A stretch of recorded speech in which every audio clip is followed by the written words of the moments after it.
Welcome, traveler through time. Tonight, we journey together to a land of golden sands and eternal monuments, where the river Nile flows with the rhythm of centuries, and where beauty was not merely vanity, but devotion, a sacred act woven into the very fabric of existence. Ancient Egypt, the words alone conjure images of pyramids silhouetted against endless desert skies, of pharaohs adorned in lapis and gold, of painted eyes staring from tomb walls across millennia. But tonight we look beyond the monumental. We step closer. We breathe in the air thick with incense and heated stone. We observe the daily rituals that transformed ordinary men and women into living embodiments of divine beauty. As you settle into comfort, allow yourself to drift back more than 3,000 years. Feel the weight of the modern world slip away like sand through fingers. Here, in this ancient realm, beauty was magic. Cosmetics were medicine. Adornment was prayer. And every carefully applied line of kohl, every drop of perfumed oil, every gleaming copper mirror held meaning far deeper than mere appearance. The beauty traditions of ancient Egypt may seem shocking to us now, strange, elaborate, sometimes unsettling in their intensity. Yet they reveal a civilization deeply concerned with purity, protection, and the preservation of life itself, both in this world and the next. For supper-spent. So close your eyes if you wish. Let your breathing slow, and imagine yourself walking the dusty streets of Thebes at dawn, when the air is still cool and the first light touches the limestone walls with rose and amber. The sun rises over the Nile, as it has for countless mornings, casting long shadows across the mud-brick homes of Thebes. You wake on your low bed, the woven reed mat beneath you still holding the night's coolness. Outside, you can hear the distant call of ibis from the riverbank. From the riverbank, the soft shuffle of feet on packed earth as your neighbors begin their day. The air in your small chamber is already warming, though dawn has barely broken. Through the high window, a simple opening in the wall, a slanted beam of golden light, falls across the whitewashed walls, illuminating the few possessions stored in alcoves, ceramic vessels, folded linen, a wooden headrest that has cradled your neck through the night, elevating your elaborate wig to preserve its shape. You rise slowly, feeling the slight stiffness in your limbs that comes from sleeping on a firm surface. Your first task, as always, is purification. Water is precious here in the desert's edge. Yet cleanliness is not luxury, it is necessity. It is ritual. It is the foundation of beauty and health. A servant, if you are fortunate enough to employ one, has already filled the shallow stone basin near the entrance to your room. The water is cool, drawn from the Nile in the pre-dawn darkness, carried in heavy clay jars balanced on shoulders through streets not yet busy with commerce. If you are of more modest means, you fetch this water yourself, joining the quiet procession of women moving toward the river's edge, vessels in hand, voices hushed in the morning stillness. You pour the water over your hands, your arms, your face. The sensation is sharp and clarifying. In this climate where dust seems to settle on everything, where the very air carries fine particles of desert sand, this washing is performed not once but several times daily. The ancient Egyptians prized cleanliness with an intensity that borders on obsession. Their word for cleanliness, wab, is the same word used for ritual purity. After drying yourself with a length of linen fine, if you are wealthy, coarser if you are not, you reach for the natron. This naturally occurring salt, harvested from the dried beds of desert lakes, is everywhere in Egyptian life. It preserves food, it preserves the dead, and now it scrubs your skin, removing oils and impurities with a gritty persistence. You work it across your arms, your chest, the back of your neck, feeling your skin grow clean and tight beneath its abrasive touch. The scent of natron is mineral and sharp, almost bitter. It reminds you of the embalmer's workshops, though you push that thought away. Death and beauty are intertwined here in ways you scarcely question anymore. The same substances that ensure eternal preservation also ensure daily radiance.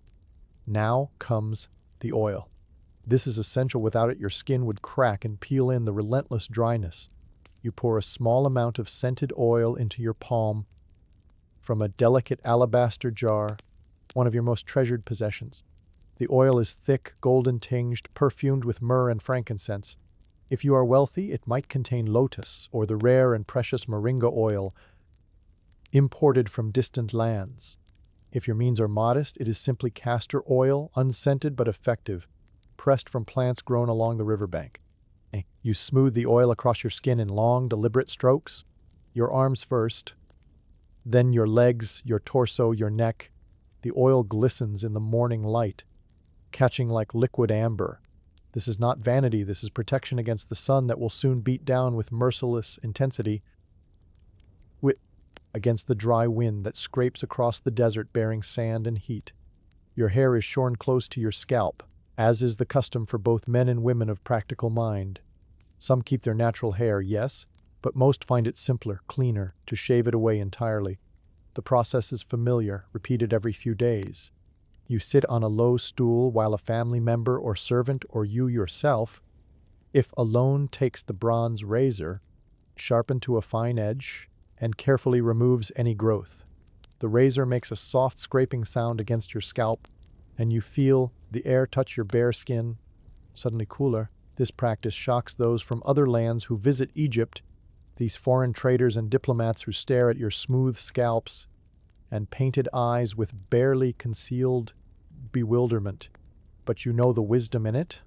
Hair harbors lice, it traps sweat and dirt, it becomes matted and uncomfortable in this heat. Better to be free of it, clean and cool, and to don wigs when appearance or ceremony demands. Speaking of wigs, you turn now to the wooden stand where your wig rests, a construction of human hair carefully woven and styled. If you are a person of means, you own several elaborate ones for festivals and formal occasions, simpler ones for daily wear. The wig you select this morning is modest shoulder length, black as night, the hair divided into neat rows that fall straight and smooth. If you were wealthier still, it might be adorned with beads of faience, or woven through with gold threads that catch the light. You settle the wig carefully onto your head, adjusting it until it sits properly. The weight is familiar, almost comforting. Beneath it, your scalp stays cooler than it would under natural hair, and the wig itself has been treated with beeswax to hold its shape, releasing a faint, sweet scent as it warms against your skin. But we are not yet finished. Not nearly. For now comes the aspect of Egyptian beauty most striking to outside eyes, the application of cosmetics. You sit before your polished copper mirror, its surface gleaming with a warmth that silver could never match. The face that looks back at you is smooth, clean, ready to be transformed. Cosmetics in Egypt are not the province of women alone. Men, of all stations, paint their faces with equal care and skill. Beauty is universal here, unmarred by the strange divisions other cultures impose. First, the kohl. This is the most essential, the most powerful of all cosmetics. You reach for the small vessel containing the finely ground powder galena, primarily a lead-based mineral crushed to a consistency finer than flour, mixed with soot and other substances. The mixture is black, intensely black, with a faint shimmer when it catches the light. Using a small stick of wood or ivory, moistened slightly at the tip, you dip into the kohl and begin to line your eyes. The process requires steadiness, precision. You start at the inner corner of your eye, drawing a line along the lower lid, extending it beyond the outer corner in a distinctive flick that sweeps toward your temple. Then the upper lid receives the same treatment, the line bold and dramatic, creating the almond-shaped eye so characteristic of Egyptian art and life. The kohl does more than beautify. It protects against the glare of the sun, reducing the harsh light that reflects off sand and limestone. It helps prevent eye infections, the very ailments that plague so many in this land. Where flies breed in the riverine marshes and wind carries irritants into vulnerable eyes, the lead compounds, mixed with other minerals, create a paste that stimulates the body's own defenses. The Egyptians do not understand this in terms of medicine as future ages will, but they know it works. They have known it for centuries. You study your reflection. Your eyes now appear larger, more luminous, outlined in a way that seems to capture something divine that transcends mere human flesh. The transformation is already remarkable, yet you are far from finished. Next comes the green cosmetic, the malachite. This copper-based pigment is ground even finer than the kohl until it becomes a powder of the most brilliant green, the green of new papyrus shoots, of scarab beetles, of the Eye of Horus itself. You mix a small amount with oil or fat to create a paste, and you apply it above your eyes, across the lids, blending it upward toward your brows. The effect is striking. The green and black together create a dramatic interplay, each color intensifying the other. Some days you might use both, other days only the kohl. Some prefer the green, others favor the black. There are fashions and preferences, variations across regions and generations, but the principle remains constant. The eyes are windows to the soul, and they must be protected, enhanced, made powerful through pigment and ritual. Your cheeks receive attention next. A reddish ochre, ground from iron-rich clay, is mixed with oil and smoothed across the high points of your face. The color is subtle, warm, suggesting health and vitality. It blends into your oiled skin, creating a glow that seems to emanate from within. If you are a woman, you might also apply red ochre to your lips, creating a fuller, more defined shape. The practice is common but not universal. Some prefer to let their natural lip color show, darkened slightly by the sun and wind. There is no single standard of beauty here, no rigid template all must follow. Instead, there are conventions, tendencies, popular styles that ripple through generations, but within them, room for individual expression. Your nails, both fingers and toes, are tinted with henna. This is done less frequently than the daily cosmetic application, perhaps once a week or once every few days, depending on how quickly the color fades. The henna stains your nails a reddish orange, a color associated with vitality and health. The process of application is meditative, methodical, requiring you to sit still while the paste dries, slowly releasing its color into the keratin. There are other preparations too, less visible but no less important. Your teeth, these require attention, for dental problems plague even the healthiest Egyptians. The bread you eat, ground from grain that inevitably contains particles of stone from the grinding process, wears down enamel over time. You clean your teeth with a paste made from crushed rock salt, mint, iris flower, and pepper, using your finger or a frayed twig to scrub. The mixture is abrasive, sometimes unpleasantly so, but it removes debris and freshens breath. Breath itself is a concern. Garlic and onions are staples of the Egyptian diet, delicious but pungent. You chew pellets made from myrrh, cinnamon, and honey to sweeten your breath, letting them dissolve slowly on your tongue. The wealthy sometimes use more elaborate concoctions, flavored with imported spices, but the principle is the same. Breath must be pleasant, for you will speak closely with others throughout the day, in markets and workshops. In the intimacy of home and temple, your clothing is simple linen, always linen. Cotton is unknown here. Wool is considered impure, associated with animals and therefore inappropriate for sacred spaces. Linen woven from flax grown in the fertile Nile Valley is cool, clean, easily washed. You drape yourself in a length of white fabric, pleated if you can afford the extra labor involved, plain if you cannot. The pleating is achieved through careful folding and weight, creating permanent creases that add texture and visual interest to the otherwise simple garment. Women typically wear a long, straight dress, held up by two straps over the shoulders. Men wear a kilt, wrapped around the waist and secured with a belt or simply tucked. The very wealthy, the nobility and royalty, wear more elaborate versions, finer linen so sheer it is nearly transparent, pleated with extraordinary precision, sometimes layered for both modesty and visual effect. But regardless of quality, the color is almost always white or natural linen beige. Colors are reserved for belts, collars, and accessories. Your collar, if you possess one, is a broad piece resting on your shoulders and chest, made from faience beads in blues and greens, or from more precious materials if fortune has favored you. Carnelian, lapis lazuli gold. You fasten simple sandals to your feet. Sandals of papyrus reed if you are common, of leather if you have means. Many go barefoot much of the time, for sandals are not strictly necessary indoors or on short errands. Feet grow tough and calloused from contact with packed earth and hot stone, but this too is natural, expected. Now you are ready. The transformation from sleeping body to public self is complete. You are clean, oiled, painted, dressed. You are protected against sun and dust and disease. You are beautiful in the Egyptian way, a way that emphasizes the eyes above all, that values symmetry and boldness, that sees cosmetics not as frivolous decoration but as essential armor against a harsh world.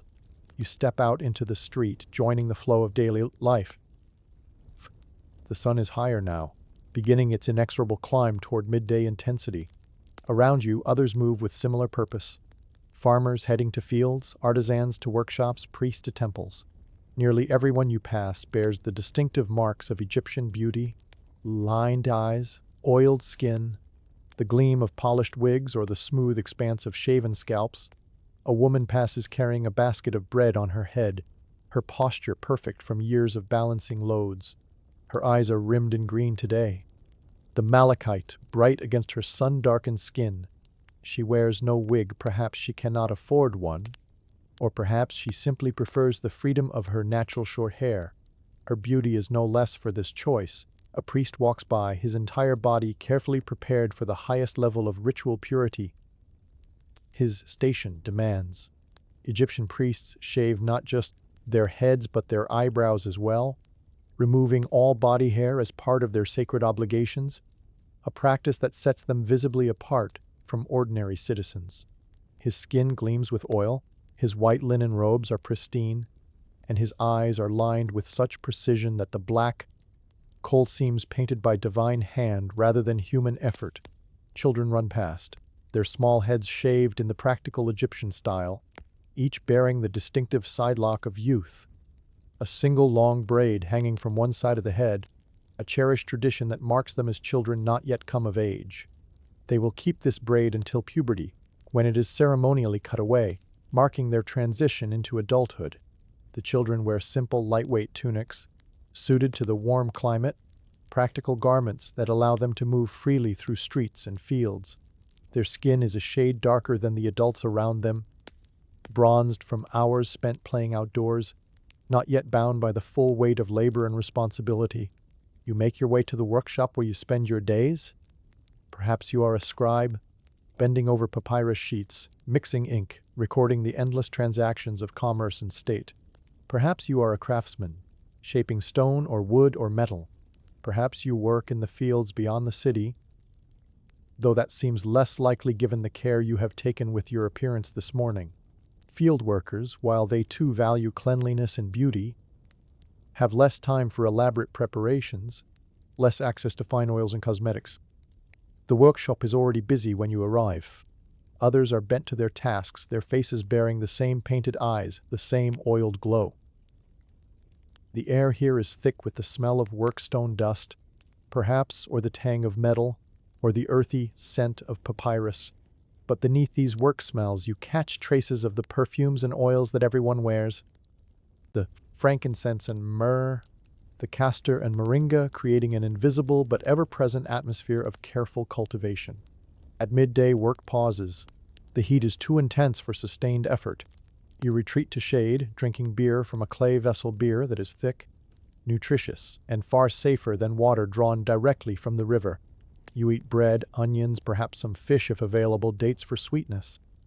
The meal is simple but satisfying. Around you, conversation flows in familiar patterns, discussing work, family, the health of crops. The latest pronouncements from the palace. Someone mentions a funeral procession they saw yesterday.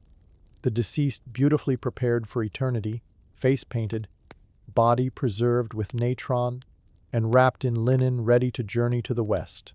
There is no fear in this discussion, no morbid dwelling. Death is another, and the preparations for it are merely an extension of the daily beautification rituals you all practice.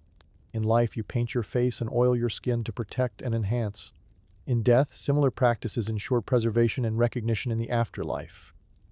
The afternoon passes in the rhythm of work. The sun begins its descent, and with it comes slight relief from the heat. As evening approaches, you return home through streets now busy with end-of-day commerce. Vendors call out their wares: bread, fish, vegetables, cosmetics. Yes, cosmetics, for there are specialists who prepare kohl and ochre, who grind minerals to the finest powder, who mix perfumed oils to exact specifications. A woman stands behind a spread of small vessels, each containing different preparations. You stop, examining her offerings, discussing quality and price. You purchase a small amount of fresh coal your supply is running low. The vendor grinds the galena right before you, demonstrating its thinness, its quality. She mixes it with a touch of frankincense, adding fragrance to function. You haggle briefly, more from custom than any real disagreement over price, and the transaction concludes with both parties satisfied. At home, as dusk settles over Thebes, you perform your evening ablutions. Again the water and natron, again the oil, though perhaps less elaborately than this morning. You remove your wig, setting it carefully on its stand. You wipe away the cosmetics, though some residue always remains, staining the cloth you use, leaving faint traces on your skin that will build up over days until the next thorough scrubbing. You eat your evening meal, more bread, perhaps some lentils, a bit of cheese. The food is simple but adequate. You are not wealthy, but neither are you destitute. You have enough to eat, a solid roof, clean clothing, access to the cosmetics and oils that mark you as civilized, as Egyptian. As darkness falls completely, you prepare for sleep. Oil lamps flicker, casting moving shadows on the walls. Outside, the city quiets, though never into complete silence. Always there are sounds: dogs barking, babies crying, the distant calls of night birds, the eternal whisper of the Nile flowing northward to the sea. You lie down on your bed, positioning your neck on the wooden headrest. The position feels natural to you now, though it took time to adjust when you were younger. The headrest keeps your carefully arranged wig, if you sleep with it on, from being crushed. It elevates you slightly, allowing air to circulate around your head, keeping you cooler. Tomorrow will bring the same rituals, the same careful preparations. The day after that, the same again. This rhythm is comforting, predictable, a bulwark against chaos. In a world where so much is uncertain, where disease can strike suddenly, where the Nile's flood might fail, where war or famine or political upheaval can reshape lives overnight, these daily acts of beauty and purification offer control, order, meaning. As you drift toward sleep, you are dimly aware of your own breath slowing, your body relaxing into the familiar hardness of your bed. The scent of your skin oil and faint perfume and the day's accumulated warmth mingles with the night air. You are clean, you are protected, you are beautiful in the way your ancestors were beautiful, in the way your children will be beautiful, in an unbroken chain of ritual and care stretching back to the very beginning of Egyptian civilization and forward into a future you can barely imagine. Let us drift now from the daily rhythms of common Egyptian life to the heights of power, to a figure whose beauty became legendary, whose cosmetic artistry was wielded as deliberately as any weapon of state. We move forward through the centuries, past the great pyramid builders, past the warrior pharaohs of the New Kingdom, arriving at last in the waning days of Egyptian independence, to a woman whose very name has become synonymous with allure, Cleopatra VII. The year is 48 BCE. Egypt, though still nominally independent, exists in the shadow of Rome, that vast and hungry empire that has already consumed most of the known world. The Ptolemaic dynasty, Greek in origin but thoroughly Egyptianized over 3 centuries of rule, clings to power through careful diplomacy, through tribute payments, through the manipulation of Roman politics and Roman men, and at the center of this delicate web sits a young woman, barely 21 years old, with a mind as sharp as any blade and an understanding of beauty's power that transcends mere vanity. Imagine yourself in Alexandria, that great cosmopolitan city where Greek, Egyptian, Jewish, and Roman cultures blend into something entirely new. The palace quarter rises along the waterfront, a complex of buildings so vast it constitutes a city within the city. Marble columns gleam in the Mediterranean sun. Gardens cascade in terraces toward the sea. The famous lighthouse, one of the wonders of the world, stands sentinel on its island, its beacon fire visible for miles across the water. In her private chambers, Cleopatra prepares. But her preparations are unlike those of the common Egyptian we observed at dawn. Here, beauty is not merely personal care, it is statecraft, it is strategy, it is the careful construction of an image that must captivate, convince, and ultimately control. She sits before a table laden with cosmetics that would astound even the wealthiest of her subjects. There are vessels of Egyptian kohl, yes, but also compounds and concoctions from across her realm and beyond. Perfumes from Arabia, oils from Persia, pigments from as far as India. Her wealth allows access to every beauty secret the ancient world possesses, and her intelligence ensures she knows how to deploy them. Her attendants move around her with practiced efficiency. These are not ordinary servants but highly trained specialists. Women who have spent their lives mastering the arts of cosmetics, hairdressing, and adornment. They know their queen's face as well as their own, understanding which techniques will achieve which effects, how to modify her appearance to suit different audiences and different purposes. Today's purpose is momentous. Julius Caesar himself has arrived in Alexandria, pursuing his rival Pompey through the shifting landscape of Roman politics. Cleopatra's younger brother, Ptolemy XIII, controls the palace, having claimed the throne through careful political maneuvering. She needs Caesar's support to regain her rightful position. She needs, in short, to make an impression that will alter the course of history. The attendants begin with her skin, tending to it with the devoted care of skilled specialists. First, a thorough cleansing with the finest natron, leaving her complexion fresh and radiant, followed by an elaborate face mask, a preparation far more refined than anything available to common Egyptians. The palace cosmetic specialists have developed their own carefully guarded recipes over generations, rich mixtures of cream and honey blended with precious mineral powders, applied gently and allowed to rest while their nourishing properties work their quiet magic. When the mask is removed, the effect is genuinely lovely skin that appears smooth, luminous, and refreshed, befitting a queen who understands that her appearance is as much a statement of power as any royal decree. While her skin is being tended, other preparations proceed with pleasant efficiency around her. Her hair, for Cleopatra, unlike most Egyptians, keeps her natural hair dark and beautifully thick, is being styled with the practiced hands of her most gifted attendant. Working with elegant bronze styling tools, the attendant coaxes her hair into graceful waves and curls, arranged in the Greek fashion.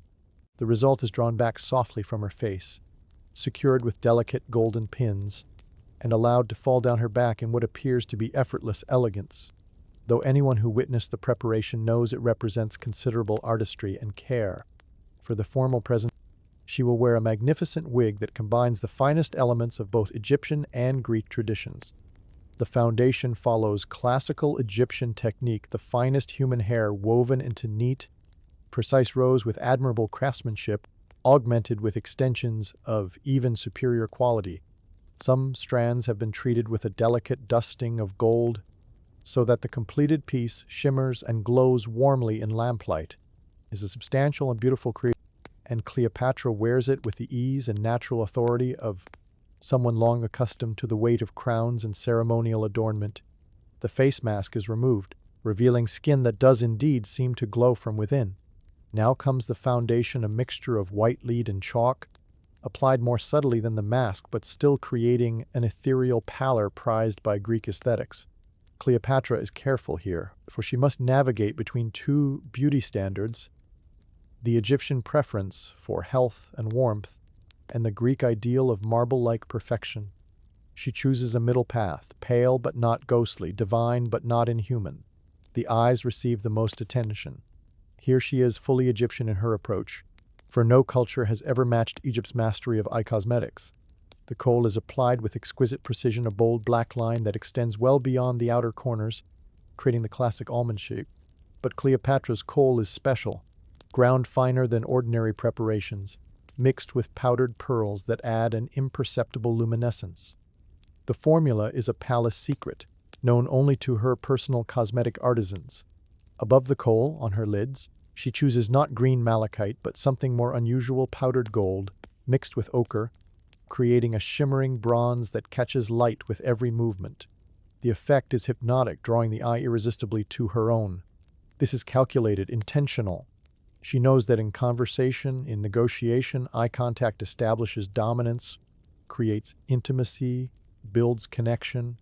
Her cosmetics are designed to make her eyes impossible to ignore. Her cheeks receive a subtle application of red ochre, warming her otherwise cool-toned face. Her lips are painted with a mixture of red ochre and carmine, a pigment derived from crushed beetles, creating a deep, rich color that speaks of passion and power. The Egyptians have long known this technique, but Cleopatra employs it with Greek precision, defining her lips into a perfect bow that would not look out of place on a classical statue. But cosmetics alone do not create the complete effect. Cleopatra's beauty regimen extends far beyond pigments and powders. She bathes in milk and honey, a practice that softens skin and imparts a subtle, sweet fragrance. She uses scrubs made from sea salt and crushed almonds, exfoliating away dead skin to reveal the fresh, glowing surface beneath. She applies poultices of egg white and rose oil to maintain the firmness of her facial skin, fighting the subtle relaxation that time visits upon all flesh. Her hands receive special. They are massaged with oils of bitter almond and jasmine, keeping them soft despite the dry climate. Her nails are shaped and buffed until they shine, then tinted with henna mixed with beet juice, creating a color deeper and richer than henna alone provides. These hands will touch Caesar's, will gesture as she speaks, will be observed and remembered. Perfume is perhaps her greatest weapon. She understands that scent works upon the mind in ways that sight cannot match, that it lingers in memory, that it creates associations both conscious and unconscious. For this meeting, she has chosen a perfume created specially for her, a blend of myrrh and cinnamon, rose and frankincense, with base notes of sandalwood and ambergris. The scent is intoxicating but not overwhelming, exotic but not alien to Roman sensibilities. It will cling to her skin, to her clothing, to anything she touches, marking her presence even in her absence. The creation of this perfume involved months of experimentation. Her perfumers worked with ingredients brought from across the known world, testing combinations, adjusting proportions, seeking that perfect balance of allure and memorability. The final formula is recorded on papyrus and locked away in palace archives, for this scent is hers alone, as distinctive and recognizable as her face. As her attendants work, Cleopatra's mind is not idle. She speaks several languages fluently: Greek, Egyptian, Latin, Hebrew, Aramaic, and others. She has read extensively, studying philosophy, mathematics, astronomy, rhetoric. She understands that beauty alone will not sway Caesar, a man who has bedded countless women across the empire. What will impress him is the combination of a beautiful woman who can discourse on the nature of virtue, who can quote poetry in his native Latin, who can discuss military strategy with genuine understanding. This is her true genius, recognizing that beauty is most powerful when it serves as the attractive wrapping for a formidable intellect. Men expect beautiful women to be decorative but empty. She will shatter that expectation, using their own assumptions against them. Her clothing for the meeting has been chosen with equal care. She will not dress as a Greek queen in flowing chitons and himatians, nor as an Egyptian pharaoh in traditional sheath and crown. Instead, she selects something that bridges both worlds: a pleated linen dress in the Egyptian style, but dyed in the rare and precious Tyrian purple that Romans associate with royalty, embroidered with gold thread in Greek patterns. Over this, she will drape a sheer outer garment that hints at her form without revealing it completely. Jewelry here, she allows herself the full display of her wealth and status. A broad collar of gold and lapis lazuli, heavy and magnificent, rests upon her shoulders. Bracelets encircle her wrists and upper arms, each one a masterwork of the goldsmith's art. Rings adorn her fingers, set with emeralds from distant mines, with rubies and sapphires brought by caravan from the east. Her ears bear pendants of pearl and gold, swaying gently with each movement of her head. On her brow she will wear the uraeus, the reared cobra that marks her as pharaoh, rightful ruler of the two lands.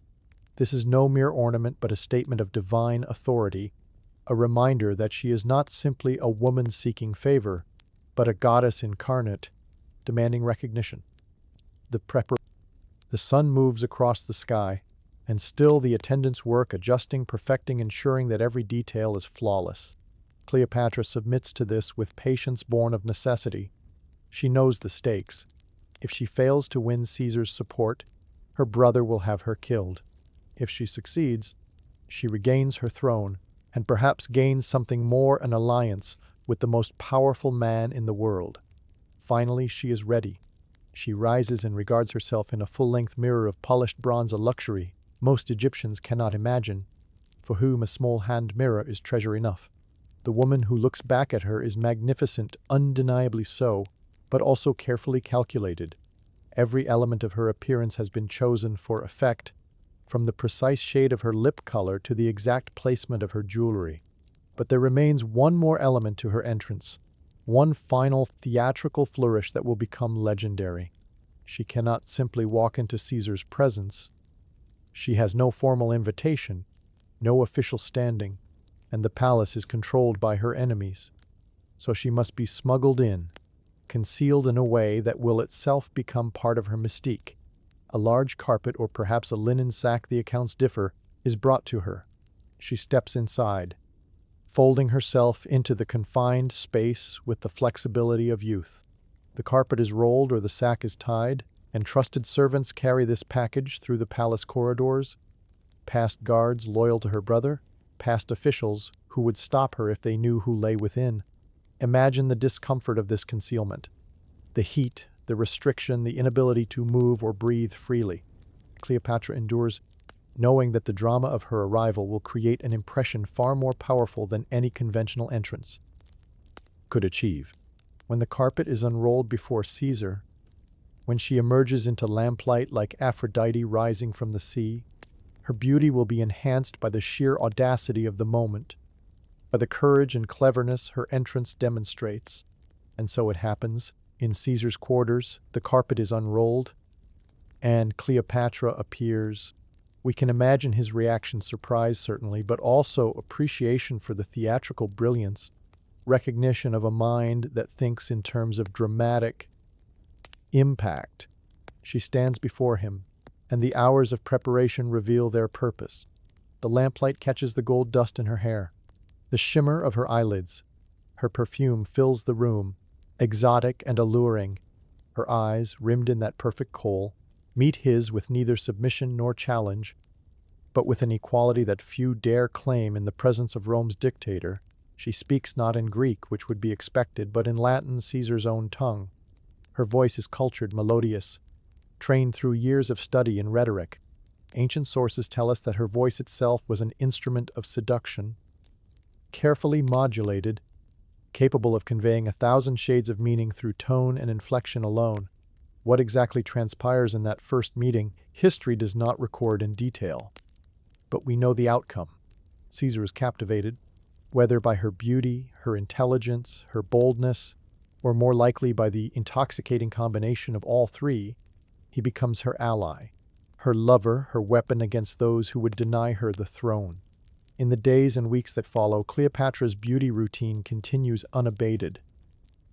Faker, each morning brings the same elaborate preparations, for she understands that beauty is not a single performance, but a sustained campaign. Caesar must be kept enthralled not just for an evening, but for as long as serves her purposes. Esser. She varies her appearance subtly, never presenting exactly the same face twice.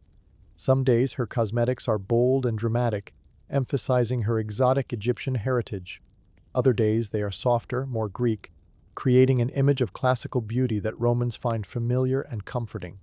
She is a chameleon, adapting her presentation to circumstance and audience while remaining unmistakably herself. She orchestrates elaborate dinners where she appears in different guises. Now as Isis incarnate, draped in pleated linen and crowned with the solar disk, now as a Greek symposiarch in flowing chiton with ivy in her hair. Each appearance is a performance, each outfit and cosmetic choice a carefully considered element of a larger strategy. Caesar, accustomed to the relatively simple grooming of Roman women, is fascinated by the complexity of Egyptian beauty practices. Cleopatra shares some of her secrets with him, allows him to watch her attendants work, turning her beautification into an intimate ritual that binds him to her through the privilege of observation. He sees the lead-based foundations, the kohl application, the wig arrangement, and rather than being disillusioned by the artifice, he is impressed by the artistry, the dedication, the sheer sophistication of it all. She bears him a son, Caesarean, and her body changes as all women's bodies do with pregnancy and childbirth. But she manages even this with characteristic intelligence, using oils and massages to prevent and minimize marks on her skin, binding her abdomen to help it regain its shape, continuing her rigorous beauty regimen throughout and after her pregnancy. Beauty is not something she can afford to neglect. Even briefly, when Caesar is assassinated years later, she must begin again with Mark Antony, another powerful Roman, whose support she needs to maintain her throne and protect her children. The process is similar but not identical. Antony is a different man, requiring different approaches. For him, she emphasizes her connection to Dionysus, the god of wine and revelry, presenting herself as the living embodiment of Aphrodite. Her cosmetics shift accordingly, warmer, more sensual, less austere than the look she cultivated for Caesar. She stages elaborate spectacles for Antony's entertainment. On her famous barge, she appears dressed as Aphrodite, surrounded by attendants dressed as nymphs and cupids, her beauty amplified by the theatrics. The sails of her ship are purple, perfumed so that they scent the very air as they fill with wind. When the oars are silver, dipping into the water in perfect rhythm to the sound of flutes and harps. She reclines on a golden couch, fanned by beautiful boys, the very picture of divine luxury and sensual promise. This is beauty deployed as political theater, as psychological warfare. And it works. Antony, like Caesar before him, becomes her ally, her lover, her defender against Rome's rising power. But beauty, however skillfully wielded, cannot ultimately overcome the vast machinery of empire. When Octavian, later Augustus, defeats Antony at the Battle of Actium, Cleopatra's world collapses. Her beauty, her intelligence, her decades of careful strategy all prove insufficient against the simple reality of military defeat. In her final days besieged in Alexandria, she maintains her beauty routine with an almost defiant determination. Even as her world crumbles, she continues to apply her kohl, to oil her skin, to arrange her hair. This is not vanity, but a refusal to surrender her identity, to allow defeat to strip her of her carefully constructed self. When she chooses death over the humiliation of being paraded through Rome as a captive, she does so on her own terms. The accounts say she dressed in her finest regalia, painted her face with exquisite care, and lay down as if for sleep. The asp that delivers her death bite, whether literal or metaphorical, for some historians doubt this detail, finds a woman who remains, even in death, the image of queenly beauty. Her body is prepared for burial according to Egyptian custom. Her attendants wash her with natron, oil her skin, paint her face one final time. The cosmetics applied to her corpse are the same ones she wore in life. Kohl, ochre, the precious pigments that marked her as both Egyptian and divine. In death as in life, beauty is preserved, maintained, honored. Cleopatra's legacy in the realm of beauty is complex. To later generations, she becomes a symbol of seduction, often reduced to mere sexual allure by those who cannot comprehend the full sophistication of her approach. But in truth, she represents the apex of ancient beauty arts, the point where cosmetics, clothing, perfume, and personal presentation become inseparable from politics, power, and survival. She understood what modern people often forget, that beauty is a language, that appearance communicates meaning, that the choice of how to present oneself to the world is never neutral or trivial. In a time when women had limited access to official power, when they could not lead armies or hold formal office, beauty became a form of agency, a tool for influencing those who did hold power.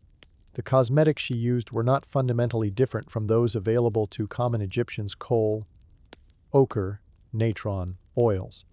The difference lay in quality, in refinement, in the skill with which they were applied, and most importantly, in the strategic intelligence guiding their deployment. A common Egyptian woman painted her eyes for protection and personal satisfaction. Cleopatra painted hers to shape the destiny of empires. Her story reminds us that the beauty traditions of ancient Egypt were never merely about appearance for its own sake.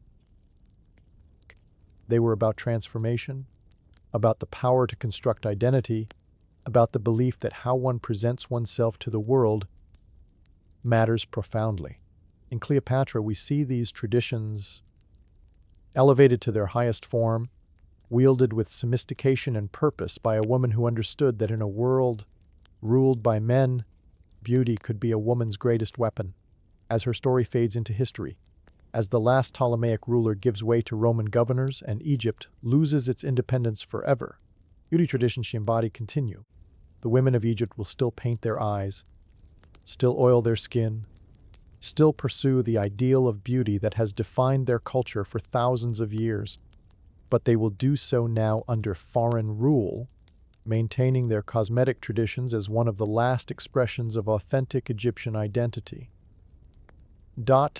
And with that thought, we drift onward through time, leaving Cleopatra to her eternal rest, moving into stranger and more mysterious aspects of Egyptian beauty, the practices that seem almost impossible, the ingredients that shock, the beliefs that reveal a worldview so different from our own. As we drift deeper into the mysteries of Egyptian beauty, let us turn our attention to the substances themselves, the ingredients ground, mixed, and applied with such devotion. For here, in the very composition of these ancient cosmetics, we encounter practices that seem strange to modern sensibilities, that reveal a worldview where magic and medicine were inseparable, where beauty preparations were simultaneously practical and sacred. Imagine yourself in the workshop of a master cosmetic maker, somewhere in Thebes during the reign of Ramesses II, at the height of Egypt's power and prosperity. The chamber is small, thick-walled against the heat, lit by high windows that admit shafts of dusty sunlight. The air is heavy with scents mineral and organic, sweet and acrid, familiar and utterly foreign. The cosmetic maker sits cross-legged on a mat, surrounded by his tools and materials. He is both artisan and magician, both chemist and priest. The preparations he creates will grace the faces of nobles and common folk alike, will protect the living and adorn the dead, will serve purposes both mundane and mystical. Before him lies an array of substances that would astound a modern observer. Some are mineral compounds ground from rocks and earth, others are derived from plants' resins, oils, powders, and others still come from sources that might disturb those unaccustomed to the practical realities of ancient life. Let us begin with the kohl, that most essential of all Egyptian cosmetics. We have spoken of galena, the lead-based mineral that forms its primary component, but the complete formula is more complex, more varied than simple crushed rock. The cosmetic maker reaches for a small mortar of polished stone and begins to add ingredients, measuring by feel and long experience rather than any precise standard. Galena first, the silvery gray mineral that will provide the deep black color. It has been previously crushed and ground by apprentices, reduced from chunks of ore to powder finer than flour. The grinding process takes hours, sometimes days. The stone pestle turning in the stone mortar with rhythmic patience, the mineral gradually surrendering to human persistence. To this he adds burnt almonds, ground to ash. The carbon intensifies the black color and adds a slight grittiness that helps the mixture adhere to skin. Then comes malachite in small quantities, yes, the green copper mineral that is also used separately, but here it serves a different purpose. The copper compounds in malachite act as preservatives, preventing the growth of organisms in the moist environment of the kohl pot, extending the preparation's useful life. Now come the more unusual ingredients. He adds a pinch of dried beetles, crushed to powder. The exact species varies by region and availability, but the purpose is consistent. The beetles contain compounds that intensify color and add subtle iridescence. This practice horrifies some foreign visitors to Egypt, but to Egyptians it is simply practical wisdom accumulated over generations. Ash from burned incense goes into the mixture, frankincense or myrrh, sacred resins that carry prayers to the gods. This addition serves multiple purposes. It contributes to the black color. It adds fragrance to counter the mineral smell of the galena. And most importantly, It imbues the cosmetic with religious significance. When you line your eyes with kohl containing frankincense ash, you are not merely beautifying yourself, you are invoking divine protection, placing yourself under the gaze of the gods. Animal fat serves as the binding agent, transformed through careful preparation into something suitable for delicate facial skin. Not just any fat will do.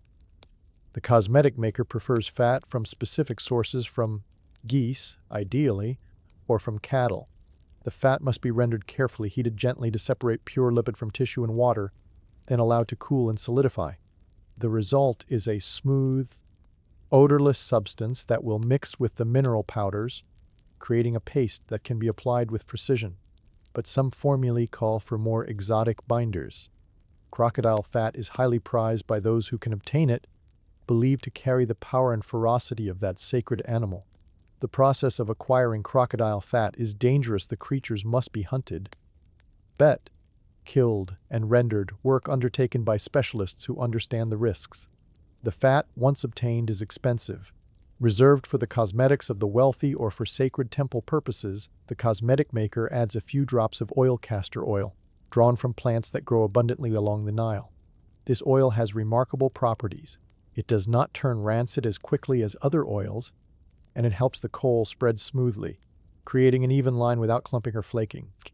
The Egyptians do not understand the chemistry behind these properties, but they have observed the effects over countless generations, encoding the knowledge in recipes passed from master to apprentice.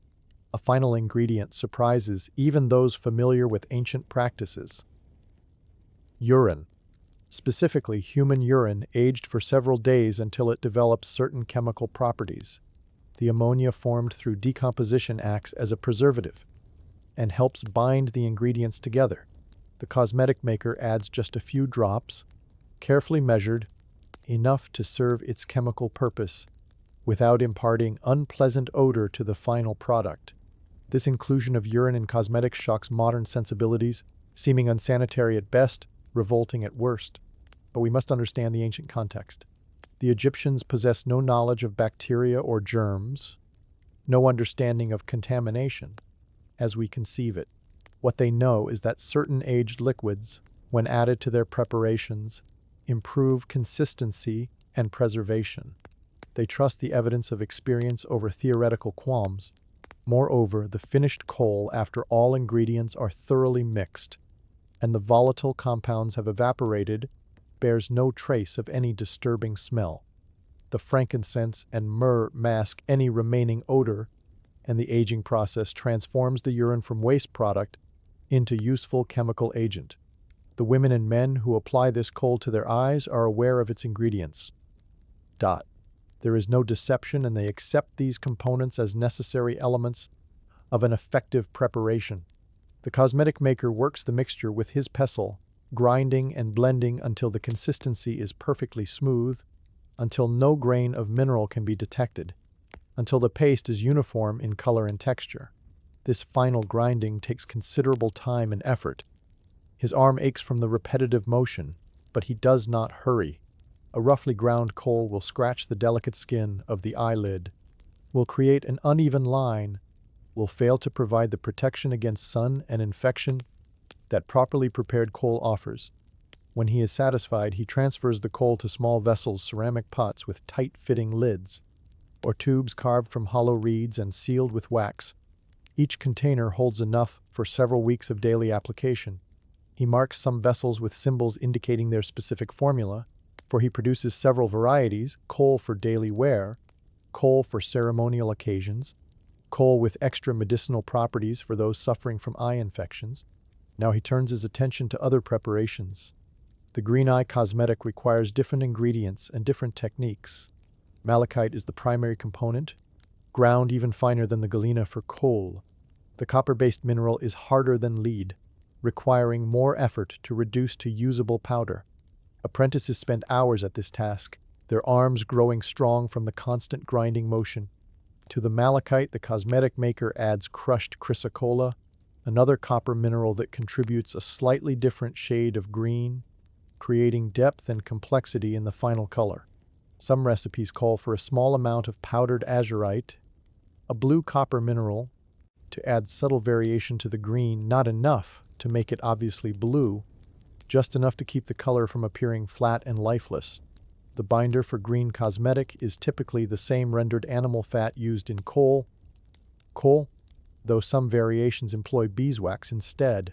Beeswax creates a firmer consistency, useful for cosmetics that must maintain their shape in storage, though it is somewhat harder to apply smoothly. The choice between fat and wax depends on customer preference, climate, and intended use. Honey finds its way into some preparations, valued for its preservative properties and its ability to hold moisture against the skin. Egyptian honey is precious, collected from hives maintained in clay cylinders set in walls or stacked in apiaries. The bees feed on flowers that bloom along the Nile lotus, acacia, per se imparting subtle floral notes to the honey. When mixed into cosmetics, honey helps prevent the skin from drying and cracking, particularly important for preparations applied to lips. The red ochre used for cheeks and lips requires less elaborate preparation than kohl or green cosmetic. The iron-rich clay is simply ground to powder and mixed with fat or oil. But the cosmetic maker knows which deposits produce the finest ochre, which yield the truest red without muddy brown undertones, which grind most smoothly, which adhere best to skin. He travels personally to certain quarries, selecting his materials with the eye of a connoisseur, rejecting inferior grades that other, less skilled craftsmen might accept. For lip color, he sometimes adds carmine, derived from crushed cochineal insects. These tiny creatures, harvested from specific plants, contain brilliant red pigment in their bodies. The process of collecting and processing them is labor-intensive. Thousands of insects must be gathered to produce even a small amount of pigment. The resulting color, though, is incomparable, a deep, vibrant red that no mineral can match. Carmine mixed with ochre creates shades ranging from subtle rose to dramatic crimson, allowing for variety and personal preference. But we have not yet reached the most shocking ingredients, the preparations that reveal just how different Egyptian thinking is from our own. Let us consider the wrinkle cream, the anti-aging preparation sought by women. Some men, the anti-aging preparation sought by wealthy women, and some men desperate to maintain youthful appearance as the years advance. The cosmetic maker reaches for a sealed jar, handling it with particular care. Inside is a preparation he makes only occasionally, only upon special request, for the ingredients are difficult to obtain and the process is complex. The base is crocodile dung, dried and ground to powder. Yes, dung. Excrement, the waste product of the great reptiles that bask on the riverbanks and lurk in the reedy shallows. To modern sensibilities, this seems not merely unpleasant but actively harmful. A recipe for infection rather than beautification. But the Egyptians observed that crocodile dung, when processed correctly, possesses certain properties beneficial to skin. It contains enzymes and compounds that, when applied topically, do seem to soften fine lines and improve skin texture. The dung must be fresh, collected from healthy crocodiles, then carefully dried in the sun to kill parasites and reduce moisture.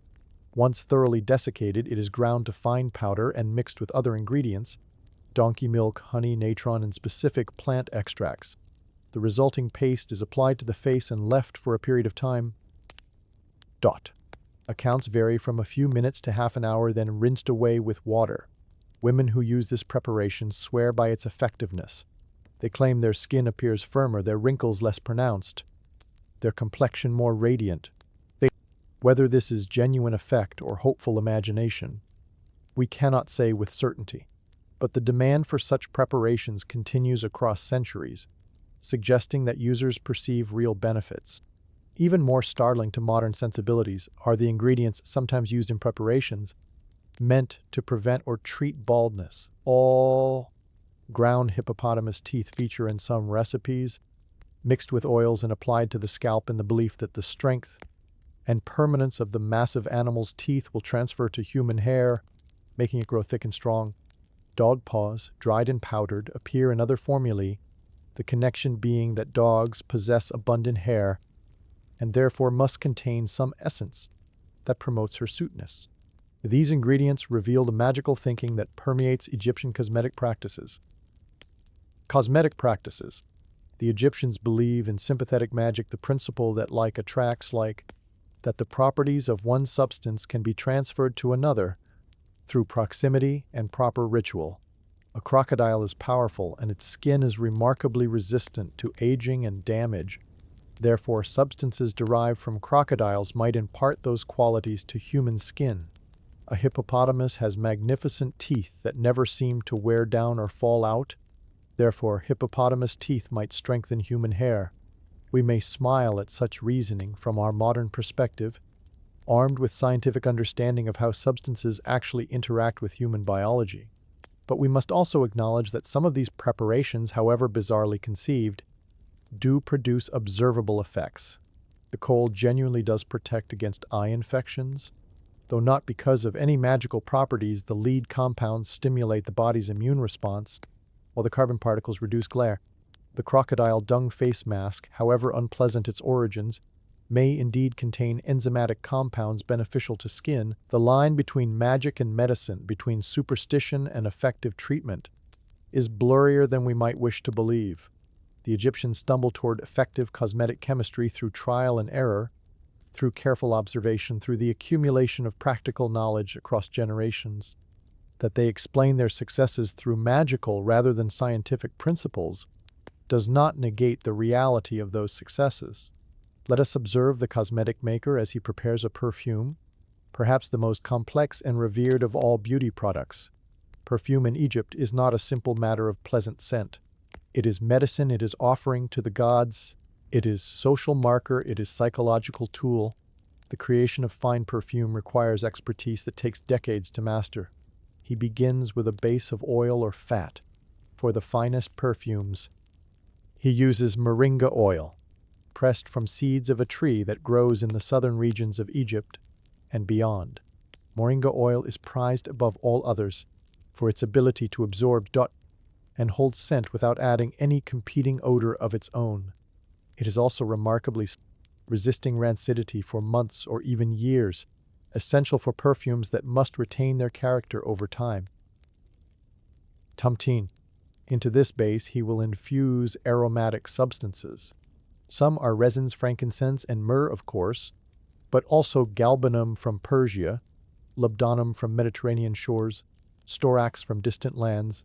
These resins are solid at room temperature, requiring gentle heat to release their fragrant compounds into the oil. The cosmetic maker tends a small brazier, heating the oil just enough to encourage absorption without cooking it to the point where its properties change. Flowers contribute their scents: lotus from the Nile, roses from cultivated gardens, jasmine from vines that bloom in the evening, filling the air with almost overwhelming sweetness. The process of extracting flower scent is delicate and varied. Some flowers release their perfume into fat through a process called enfleurage. Petals are pressed into purified fat, which absorbs their scent. Then the fat is gently warmed with oil to transfer the fragrance. This method preserves the truest scent but is extraordinarily labor-intensive, requiring vast quantities of fresh flowers. Other flowers are more amenable to direct infusion. The cosmetic maker fills a vessel with oil and adds fresh petals, allowing them to steep like tea. After several days, he strains out the wilted petals and adds fresh ones, repeating the process until the oil is saturated with scent. The most valuable perfumes undergo this process 10 times, 20 times, each addition deepening and enriching the fragrance. Spices enter the composition: cinnamon bark from lands far to the east, cardamom pods, calamus root, with its sweet woody aroma. These are crushed or grated, releasing essential oils that blend with the carrier oil, adding complexity. The cosmetic maker balances these elements with the skill of a musician, tuning an instrument, adding a pinch more of this, reducing that, seeking the perfect harmony of scents. Animal substances play their role as well.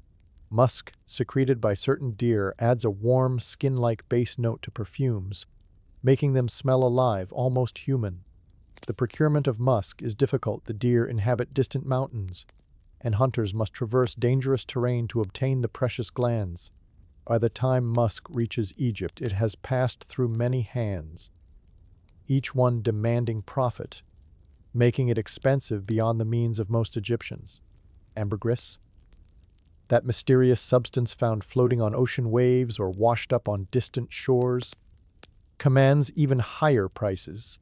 Its origin, we now know it comes from the digestive systems of whales, is unknown to the Egyptians, who consider it a gift from the sea gods, a miraculous substance that improves any perfume to which it is added. It possesses a scent both sweet and marine, earthy and ethereal, impossible to describe adequately to one who has never experienced it. Civet, the musky secretion from the glands of a cat-like animal, rounds out the animal ingredients. Like musk, it is used sparingly, for in concentration it smells unpleasant, almost fecal. But in tiny amounts it adds depth and staying power to perfumes, helping them cling to skin for hours or even days. The cosmetic maker works these ingredients together, allowing the perfume to mature in sealed vessels, checking it periodically. The finest perfumes are aged for months before being sold, time allowing the various scents to marry and mellow, rough edges to smooth, the whole to become greater than the sum of its parts. When completed, the perfume is transferred to small alabaster jars, carved from translucent stone that glows when held to light. The jars themselves are works of art, fitted with tight lids to prevent the precious contents from evaporating. A single small jar might cost the equivalent of several months' wages for a common laborer. Such perfume is luxury beyond the reach of most, reserved for the wealthy, for temples, for the most important ceremonies. But the cosmetic maker also produces simpler scented oils within reach of common purses. These use less expensive carrier oils, castor or ben oil, and rely more heavily on locally available aromatics rather than exotic imports.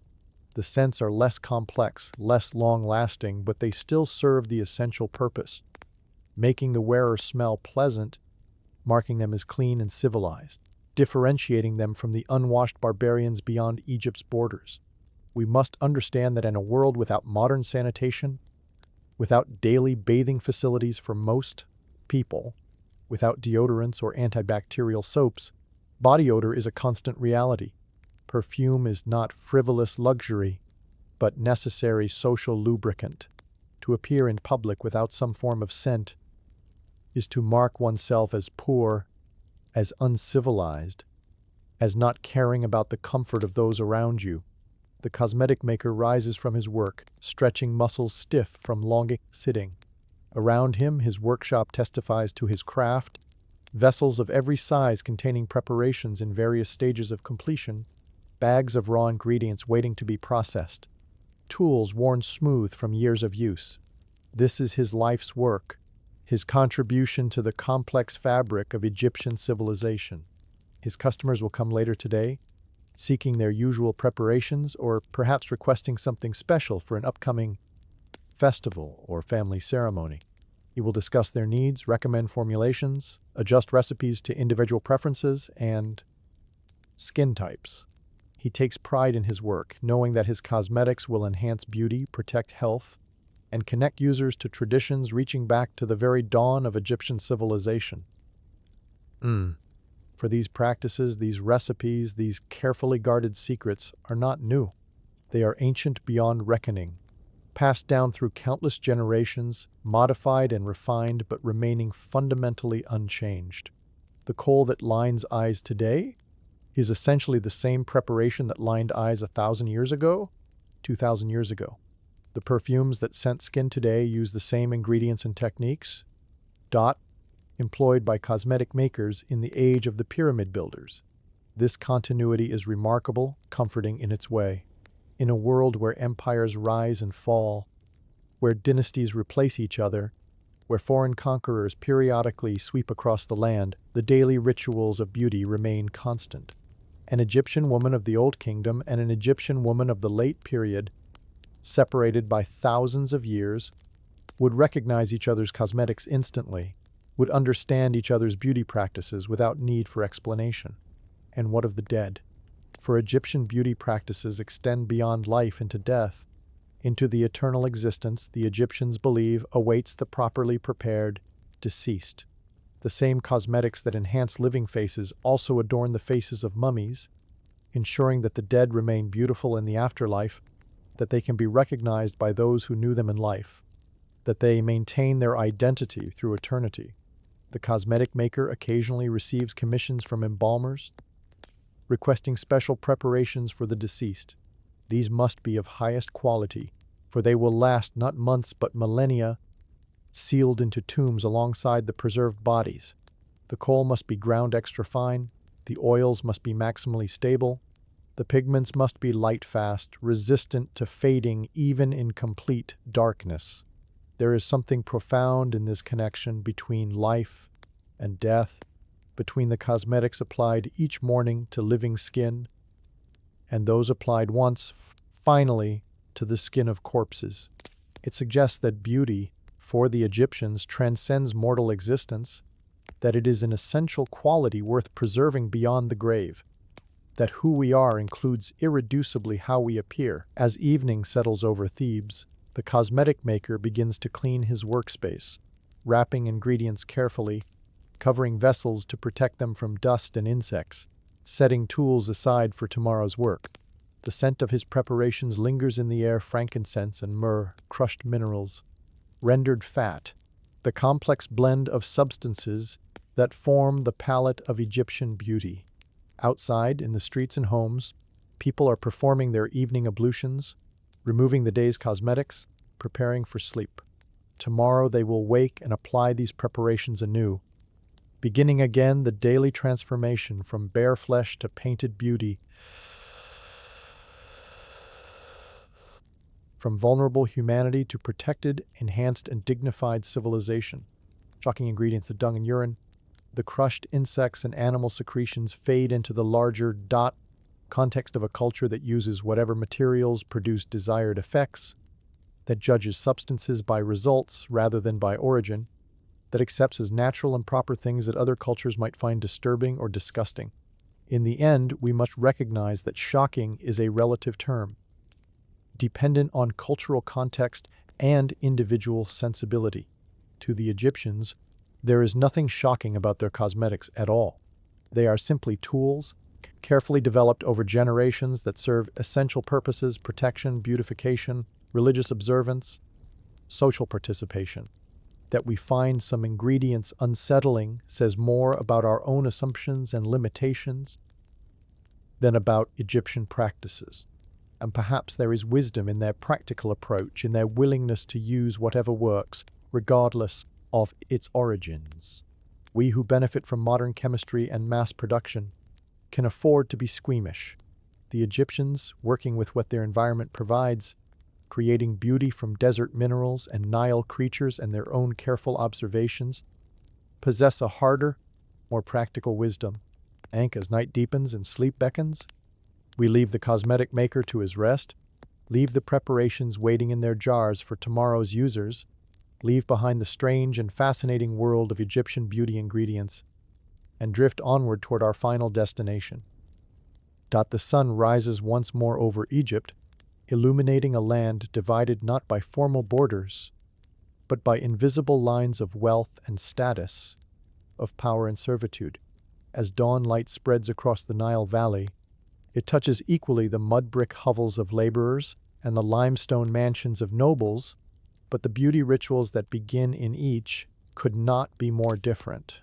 Let us drift between these worlds, observing how the same essential practices, cleansing, painting, adorning, take vastly different forms depending on one's position in the intricate hierarchy of Egyptian society.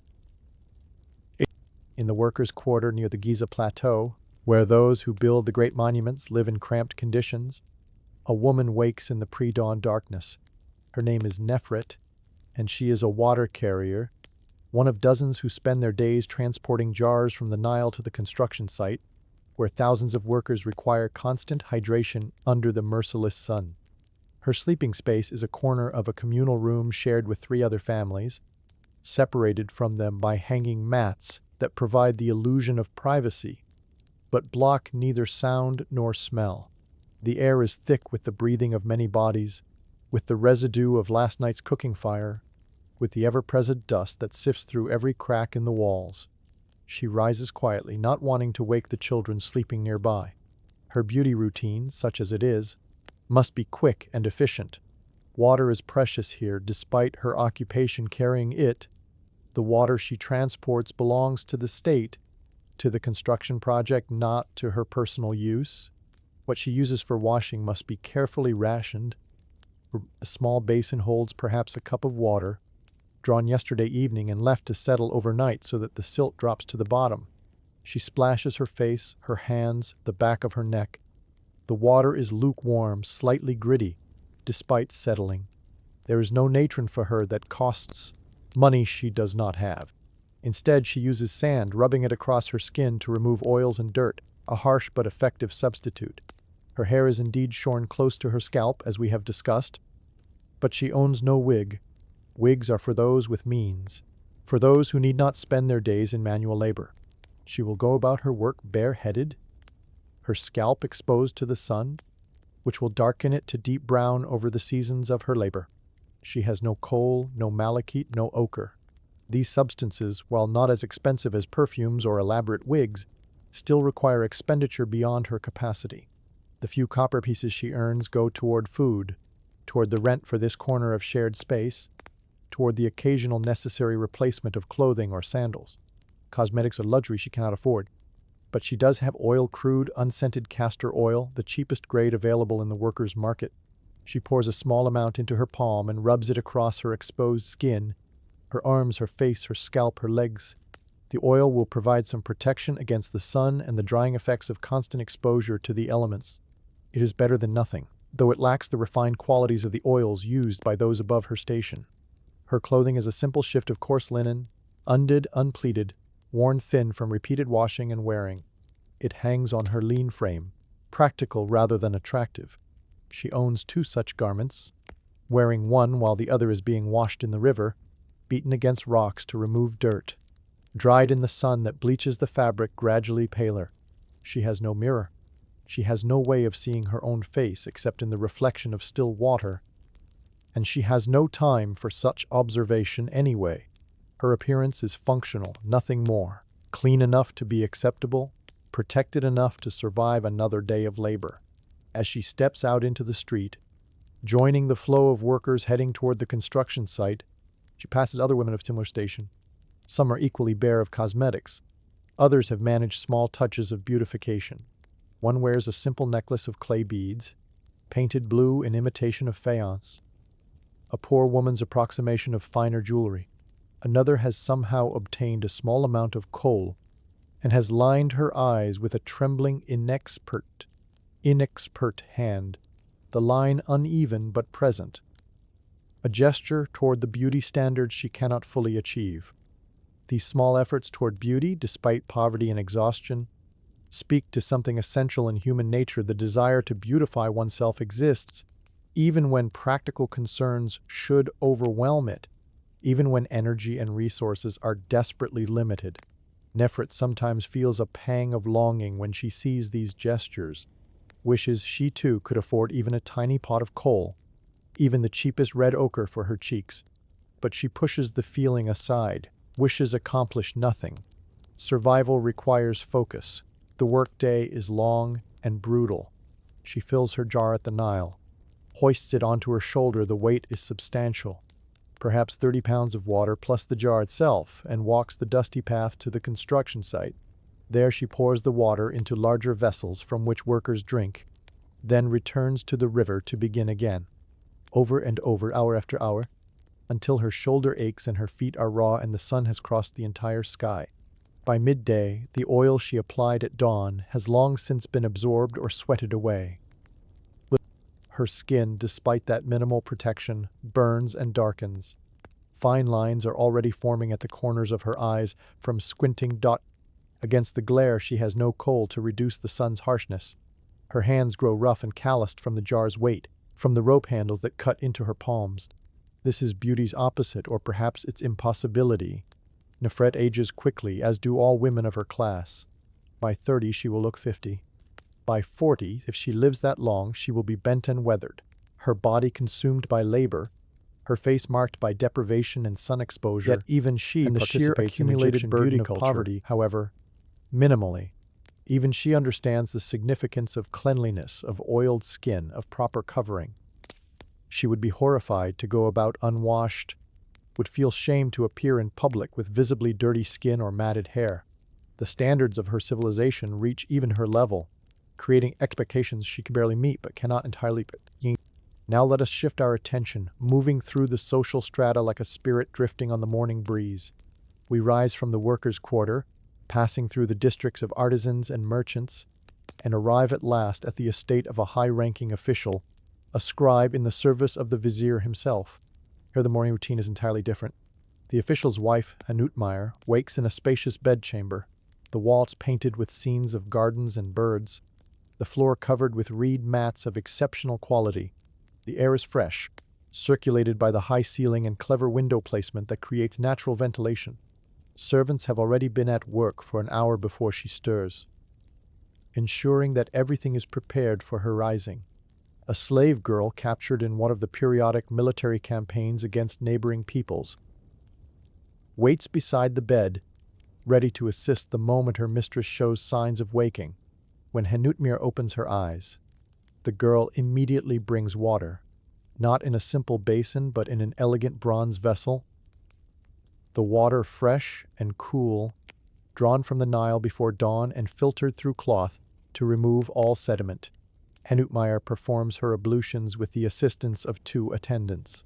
One pours the water over her hands and arms in a steady stream, ensuring thorough cleansing without waste or mess.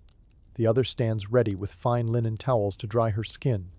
The natron used for scrubbing is of the finest grade, ground to powder, and mixed with aromatic herbs to make the experience pleasant rather than harsh. After washing, the real work begins. Hypnotic moves to her cosmetic table, an actual piece of furniture, not a simple mat on the floor, with compartments and drawers for organizing her extensive collection of beauty products. The table itself is a work of art, inlaid with ebony and ivory, its surface polished smooth as glass. Her collection of cosmetics would astound Nefret, the water carrier. There are perhaps 20 different preparations arrayed before her, multiple varieties of kohl in small alabaster jars, each formula slightly different, one for daily wear, one for evening ceremonies, one with extra medicinal properties for the times when her eyes feel irritated. Green malachite eye paint in 3 shades, from pale verdant to deep forest green. Red ochre in varying intensities for cheeks and lips. White lead powder for foundation. Yellow ochre for highlighting. The tools alone represent wealth beyond most Egyptians' comprehension. Bronze mirrors polished to near-perfect reflectivity. Kohl sticks of carved ivory tipped with gold. Delicate spatulas for mixing and applying. Brushes made from the finest animal hair. Obsidian blades for trimming and shaping. Her primary attendant, a woman who has served in this capacity for 15 years, begins the transformation. The process takes well over an hour, sometimes approaching 2 hours when the occasion demands particular splendor. Each step is performed with practiced precision, with an artistry developed over decades of daily repetition. The foundation goes on first, the white lead mixture that creates a pale, luminous base. It is applied more subtly than theater makeup, creating the impression of naturally flawless skin rather than obvious cosmetic coverage. The attendant works it into Hypnotic's skin with gentle, circular motions, blending at the jawline so there is no visible demarcation between painted and unpainted flesh. The eyes receive the most extended attention. Today the attendant chooses kohl mixed with powdered lapis lazuli, creating a black with subtle blue undertones that will complement the dress Hypnotic plans to wear. The application is painstaking. First, the lower lid, the line starting thin at the inner corner and gradually thickening as it extends outward. Storied, then flicking up at the outer edge, in that characteristic Egyptian style. Then the upper lid, following the natural curve of the eye, extending the line to meet the lower lid's upward sweep. Above the eye, on the lid itself, the attendant applies a shimmering bronze cosmetic ochre mixed with gold dust, a preparation so expensive that even Henutmeyer uses it sparingly, reserving it for important occasions. Today she receives important guests, wives of other high officials, and the impression she makes matters for her husband's political standing, as well as her own social position. Her eyebrows are shaped with tweezers made of bronze, removing stray hairs to create a clean, elegant arch. This is not a daily task, but something performed weekly, maintaining the shape through regular grooming. Some women of her class shave their eyebrows entirely and draw them on with cosmetics, allowing for more dramatic or fashionable shapes, but Henutmeyer prefers to enhance her natural brows rather than replace them. Cheeks and lips receive their color, the attendant blending the ochre to create natural-looking warmth that seems to glow from within rather than sitting atop the skin. The technique requires real skill, too much product, and the effect becomes clownish, too little, and the face appears washed out and ill. Now comes the wiggle. Henutmeyer owns more than a dozen, each suited to different occasions and different outfits. For today, she chooses one of elaborate construction, shoulder length, made from the finest human hair, each strand carefully sorted by length and quality before being woven into the wig's base. The wig is divided into hundreds of tiny braids, each one adorned with a small cylinder of gold, so that when she moves, the gold beads click softly together, creating a subtle musical accompaniment to her every gesture. The attendant settles the wig onto Henutmeyer's head, adjusting it carefully, securing it with hidden pins. The weight is considerable, the hair alone would be heavy. But with the gold additions, the wig must weigh several pounds. Henutmeyer's neck has grown strong from years of wearing such wigs. She barely notices the burden. Perfume comes next. Not simple scented oil, but a complex, aged perfume, created by a master perfumer, a preparation that took months to develop and cost more than dots. Nefret, the water carrier, will earn in her entire lifetime. The perfume contains frankincense and myrrh, rose and lotus, cinnamon and cardamom, with base notes of musk and ambergris. The scent is intoxicating, sophisticated, unlike anything available to common Egyptians. The attendant applies the perfume to specific points, behind Henutmeyer's ears, at her wrists, in the hollow of her throat, behind her knees. These pulse points will warm the perfume throughout the day, releasing its scent in subtle waves. Additionally, Henutmeyer will use a perfume cone, a cone-shaped lump of perfumed fat that sits atop her wig. As the day progresses and her body heat melts the fat, it will slowly drip down through her hair and across her skin, refreshing her scent and leaving a shimmering residue that catches the light. Jewelry now, and here again, the contrast with Nefret's poverty is stark and absolute.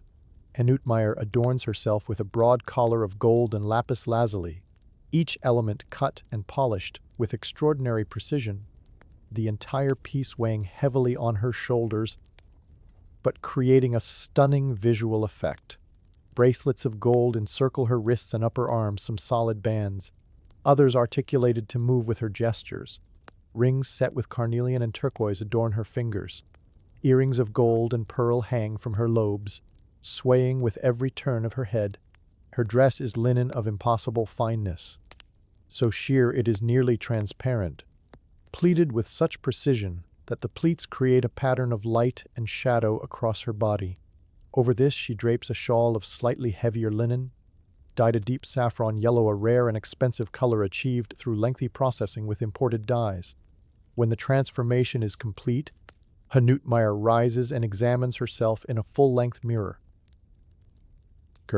The woman who looks back bears little resemblance to the person who woke this morning. That woman was merely human, subject to the imperfections and vulnerabilities of mortal flesh. This woman is something more, a work of art, a statement of wealth and status, a representation of everything Egyptian civilization values in terms of beauty and refinement. She proceeds through her day from this polished state. She receives her guests in a garden pavilion, where servants offer refreshments and the conversation turns to the usual topics: children and their educations, servants and their inadequacies, the latest fashions in wigs and jewelry, gossip about other officials' families, charitable works, at local temples. The women who gather here all present similarly elaborate appearances. They compete subtly through their cosmetics and adornments, each trying to demonstrate superior taste and access to the finest materials. One woman wears kohl containing crushed pearls, a recent innovation that creates unprecedented luminescence. Another has obtained a new perfume from Syria, unlike anything the others have smelled before. A third shows off a necklace of emeralds, stones so rare that their very presence announces extraordinary wealth. This is beauty as social currency, as competitive display, as marker of belonging to the elite. These women spend hours each day on their appearance not from vanity alone but from social necessity. To appear in public with inferior cosmetics or last season's wig styles would mark one as declining in wealth or status, would invite speculation about one's family's fortunes, might even affect one's husband's political standing. Yet even among these elite women there are gradations. The wife of the vizier, when she occasionally joins such gatherings, outshines everyone else. Her cosmetics are prepared by the palace's own specialists. Her wigs incorporate exotic materials, some strands dyed with rare pigments, others woven with threads of actual gold rather than gold-plated beads. Her jewelry includes pieces that are heirlooms, passed down through generations of the highest-ranking families, impossible for new wealth to replicate. And above even her stands royalty, the queen herself, or the king's daughters, whose beauty preparations involve resources and expertise beyond even the wealthiest commoner's reach. Royal cosmetics incorporate ingredients from the farthest reaches of the known world: incense from Punt, oils from mysterious lands beyond the southern cataracts, gemstones from mines in distant deserts. Royal women do not apply their own cosmetics. Instead, they have permanent attendants whose sole occupation is beautification, not just applying cosmetics, but also maintaining skin health, managing hair care, coordinating jewelry and clothing. These royal beauty attendants hold official positions, receive titles and salaries, pass their knowledge to carefully selected apprentices. But let us not remain too long in these rarefied heights. Let us descend again, but not all the way back to Nefret's level. Instead, let us observe a woman of the middle ranks, Satya, wife of a modestly successful merchant who trades in copper vessels and tools. Satya's morning routine falls between the two extremes we have witnessed. She has access to cosmetics but not unlimited varieties. She owns wigs but perhaps only 2 or 3, and they are of adequate but not exceptional quality. She has servants, but they are few and have many duties beyond assisting with beautification. She washes with natron and water, applies oil to her skin, moringa oil, which she can afford in small quantities for special occasions, castor oil for daily use. She lines her eyes with kohl, applied by her own hand rather than a skilled attendant. The line is neat but not perfect, accomplished but not masterful. She uses green malachite on her lids some days, creating variety in her appearance without the vast selection available to someone like Henutmeyer. Her wig is simple straight black hair cut to shoulder length, no elaborate braiding or gold beads, but clean and well maintained. She wears a necklace of faience beads, colorful and attractive, if not precious. Her dress is fine linen, pleated by her own hands through patient effort, white and clean and appropriate to her station. Satya represents perhaps the largest segment of Egyptian society engaged with beauty culture, those with sufficient means to participate in cosmetic practices beyond bare necessity but without access to the luxury and excess available to the elite. She takes pride in her appearance, spends time and money on maintaining it, but operates within realistic constraints. Her social circle consists of other merchants' wives, wives of skilled artisans, perhaps the wives of minor officials. When they gather, they discuss cosmetics and beauty, sharing tips and recipes, trading information about where to find the best quality kohl or which oil merchant offers fair prices. There is still competition here, still an element of display, but it is tempered by practical considerations and genuine friendship. Satya might save for months to afford a particularly fine pot of perfumed oil, counting it a worthy investment in her appearance and social standing. She might trade with a friend, exchanging her surplus of one cosmetic for another's excess of a different preparation.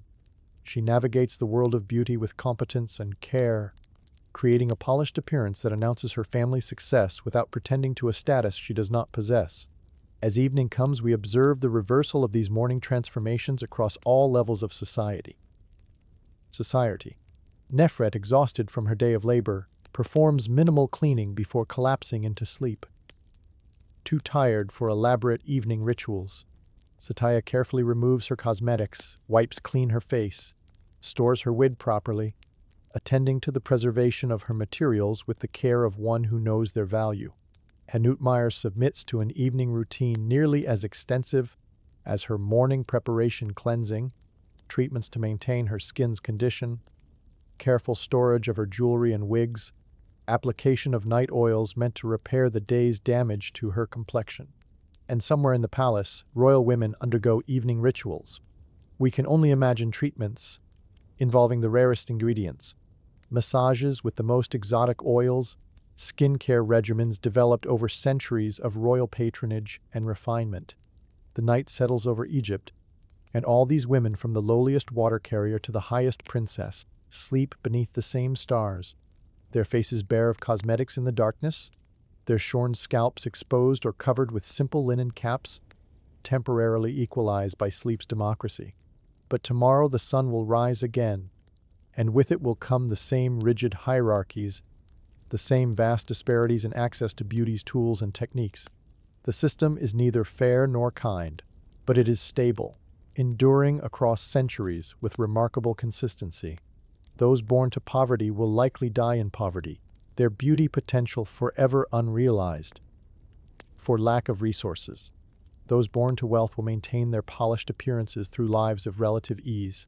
Those in the middle will navigate between aspiration and limitation, doing their best with what they have. Yet we must note that Egyptian society, for all its stratification, does allow some movement between levels. A slave girl of exceptional beauty and intelligence might catch the eye of her master, might be elevated from servitude to concubinage, and eventually to wife, gaining access to cosmetics and luxuries previously beyond her reach. A merchant of unusual skill and fortune might amass enough wealth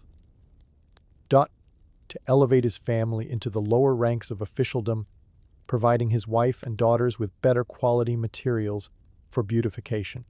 And in death, the great equalizer, all Egyptians who can afford burial receive similar treatment: faces painted, bodies oiled, cosmetics applied for eternal preservation. The queen and the merchant's wife, and even the humble artisan's wife, if her family can pay for mummification, all go to their graves with kohl-lined eyes and ochre-reddened cheeks, all hoping to present beautiful, recognizable faces to the gods of the afterlife. This suggests that beauty, while expressed differently across social strata during life, is considered a universal right in death, or at least a universal aspiration. The poorest Egyptian may not afford cosmetics in life, but if her survivors can manage it, she will have them in death, ensuring that she enters the afterlife properly adorned, her identity preserved through the familiar markers of Egyptian beauty. As we drift toward the conclusion of our journey through ancient Egyptian beauty culture, consider this: the vast disparities we have observed, the gulf between Nefret's minimal oil and Hanutmeyer's elaborate cosmetics, reflect the broader inequalities of ancient beauty practices. Do not exist in isolation but reflect and reinforce social structures, economic realities, political hierarchies. Yet within these constraints, every Egyptian participates in beauty culture at whatever level their circumstances allow. The impulse toward beautification transcends class, even if its expression varies dramatically. All share the fundamental practices: washing, oiling, painting, adorning. All recognize the same ideals: lined eyes, smooth skin, pleasant scent, appropriate dress. The difference lies not in aspiration but in access, not in desire but in means. And perhaps there is something profound in this, in the recognition that beauty, while culturally specific in its details, responds to universal human needs for self-expression, for dignity, for the transformation of mere flesh into something more meaningful. The ancient Egyptian, whether princess or water carrier, engages in these practices, because they answer needs that transcend simple vanity, the need to participate in one's culture, to mark oneself as civilized, to exert some control over one's appearance and identity. In a world where so much remains beyond individual control, let us leave them to their rest now. These ancient Egyptians of every station and circumstance, their day's work complete, their cosmetics removed or soon to be removed, their bodies weary and ready for sleep.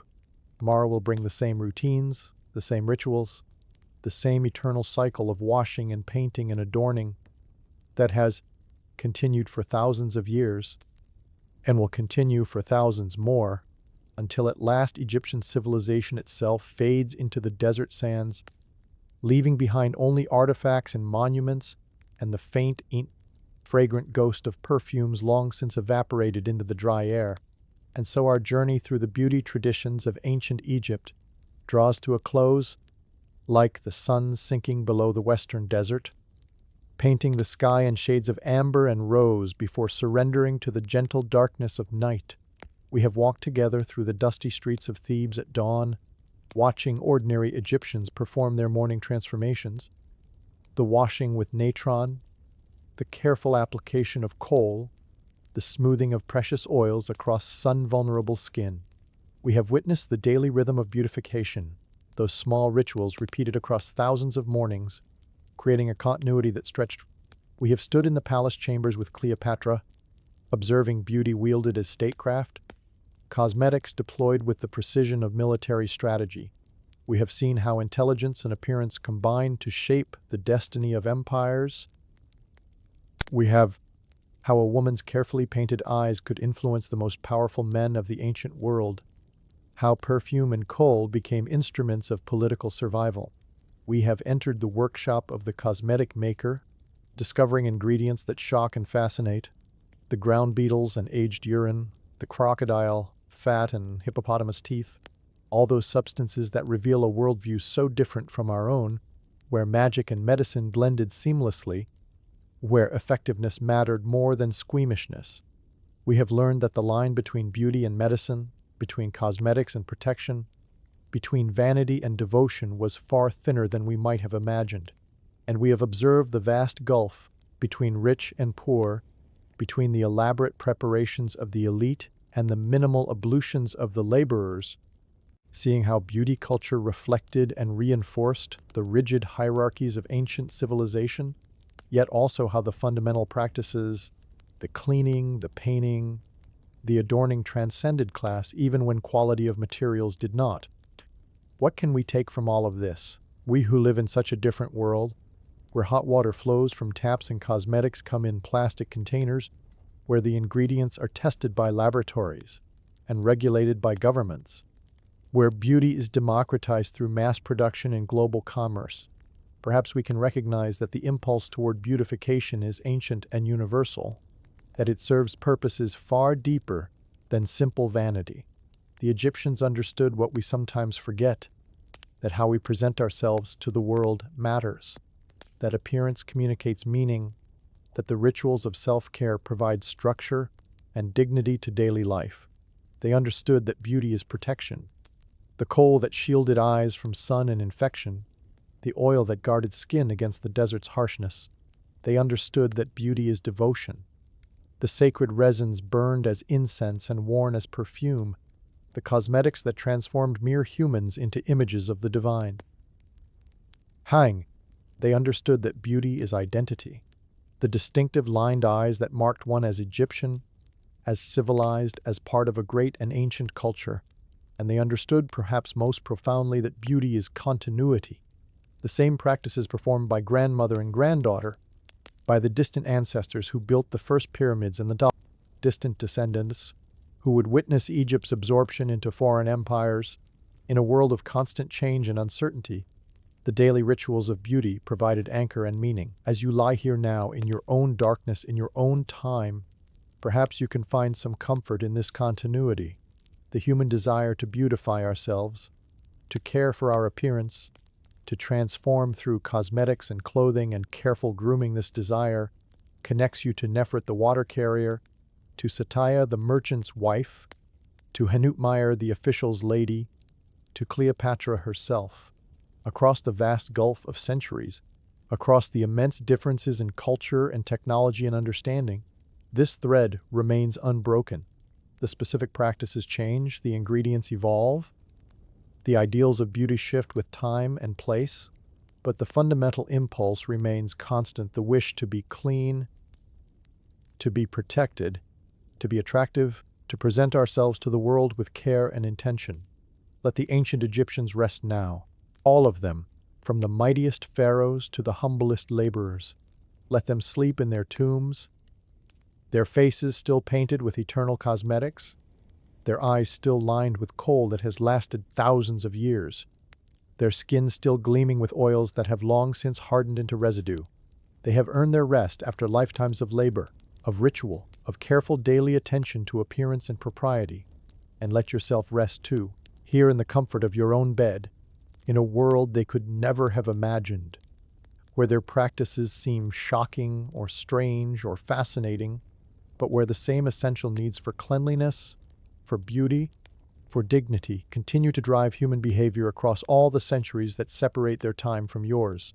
The Nile still flows northward to the sea, as it did then, as it always has, carrying the silt that made Egypt fertile, that allowed civilization to flourish in the midst of desert. The sun still rises over the same monuments, though now they are ruins rather than living temples, tourist attractions rather than centers of worship. The desert winds still blow, carrying sand that slowly erases inscriptions, that gradually returns even the greatest works of humanity to the undifferentiated earth.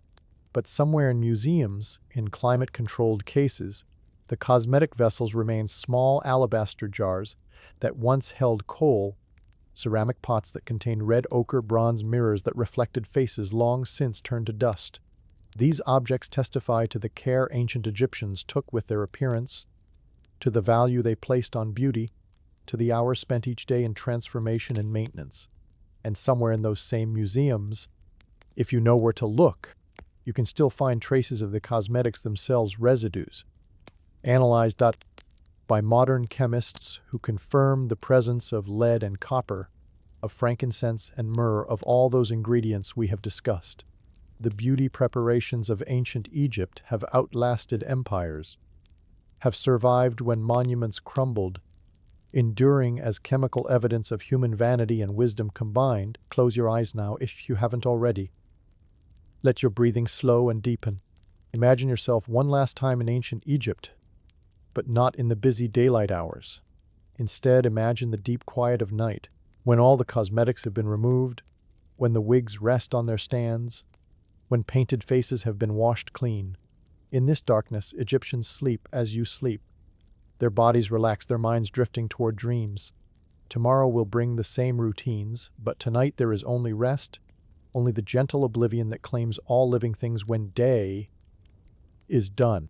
The shocking beauty traditions we have explored, the elaborate preparations, the strange ingredients, the vast disparities between rich and poor, the fusion of magic and medicine, all of these fade into insignificance against the simple human need for sleep, for restoration, for the temporary surrender of consciousness that allows us to face another day. Let yourself drift now, secure in the knowledge that you are clean, that you are comfortable, that you need not wake before dawn to begin elaborate beautification rituals, that you need not grind minerals or mix oils, or carefully line your eyes before facing the world. Let yourself appreciate the ease of your own time, even as you recognize what ancient Egyptians understood about care and ritual and the daily practices that create meaning. The ancient world grows dim and distant, receding like a dream already half forgotten. The voices of Thebes fade to silence. The scent of myrrh and frankincense dissipates into the cool night air. The painted eyes close, the oiled skin relaxes, the wigs settle onto their stands. All is quiet now along the Nile. All is peaceful in the land of ancient memory. The shocking beauty traditions have been explored, examined, understood as best we can understand practices so far removed from our own experience. And now it is time to let them rest, to release our grip on the distant past, to allow ourselves to sink into the same deep sleep that claimed Egyptians 3,000 years ago, and that will claim all of us eventually, regardless of how carefully we paint our faces or oil our skin. Sleep well, traveler through time. Sleep peacefully, knowing that the ancient Egyptians, for all their strange practices and shocking ingredients, were humans like yourself, seeking beauty, seeking protection, seeking meaning in the daily rituals that structure existence and give it dignity. The river flows on in darkness. The stars wheel overhead, the same stars they watched, marking the passage of hours toward dawn. But dawn is still distant. For now, there is only night, only stillness, only the gentle invitation to surrender consciousness and drift into the realm of dreams. Rest now. Let the ancient world fade, let the images dissolve like coal washed from eyes at day's end. Let yourself simply be, breathing quietly in the darkness, safe and warm, needing nothing more than this moment of peace. And the shocking beauty traditions of ancient Egypt have told their story. The journey is complete, and now, at last, there is only sleep. Welcome back. Find a comfortable position now. Let your body settle into wherever you are, the mattress beneath you, the pillow supporting your head, the familiar weight of blankets, or the cool of open air. There is nothing you need to do tonight, except listen. Tonight, we are going to travel back not very far, as history measures these things to a world that is at once familiar and remarkably strange. We are going to step inside the houses of Victorian England, and more specifically, into the hidden, half-forgotten rooms that existed within them. You may not know this, but the great Victorian house, that imposing structure of brick and bay windows, of lace curtains and polished brass doorknobs, was a deeply complicated place. It presented one face to the world outside and harbored something altogether different within its walls. And within those walls, certain rooms existed that do not appear on the official floor. Plans. Rooms that were tucked away, set apart, quietly carved out of the architecture of domestic life. These were the rooms women retreated to, not always in desperation, not always in sorrow, but consistently across the decades of the Victorian era. Women of all classes found ways, remarkable, creative, sometimes audacious ways to create spaces for themselves within a world that had very fixed ideas about where they belonged and what they ought to be doing there. Tonight, we will move through 4 different chapters of this story. We will begin where all good history begins, with the texture of daily life. We will feel the weight of a Victorian morning, the routines that govern women's days from the moment they rose until the candles were extinguished at night. Then we will meet some of the women who pushed against those routines in ways that left their marks on history. We will wander through some of the stranger, more shadowed corners of Victorian domestic culture, the séance room, the physic garden, the dressing room that doubled as a laboratory.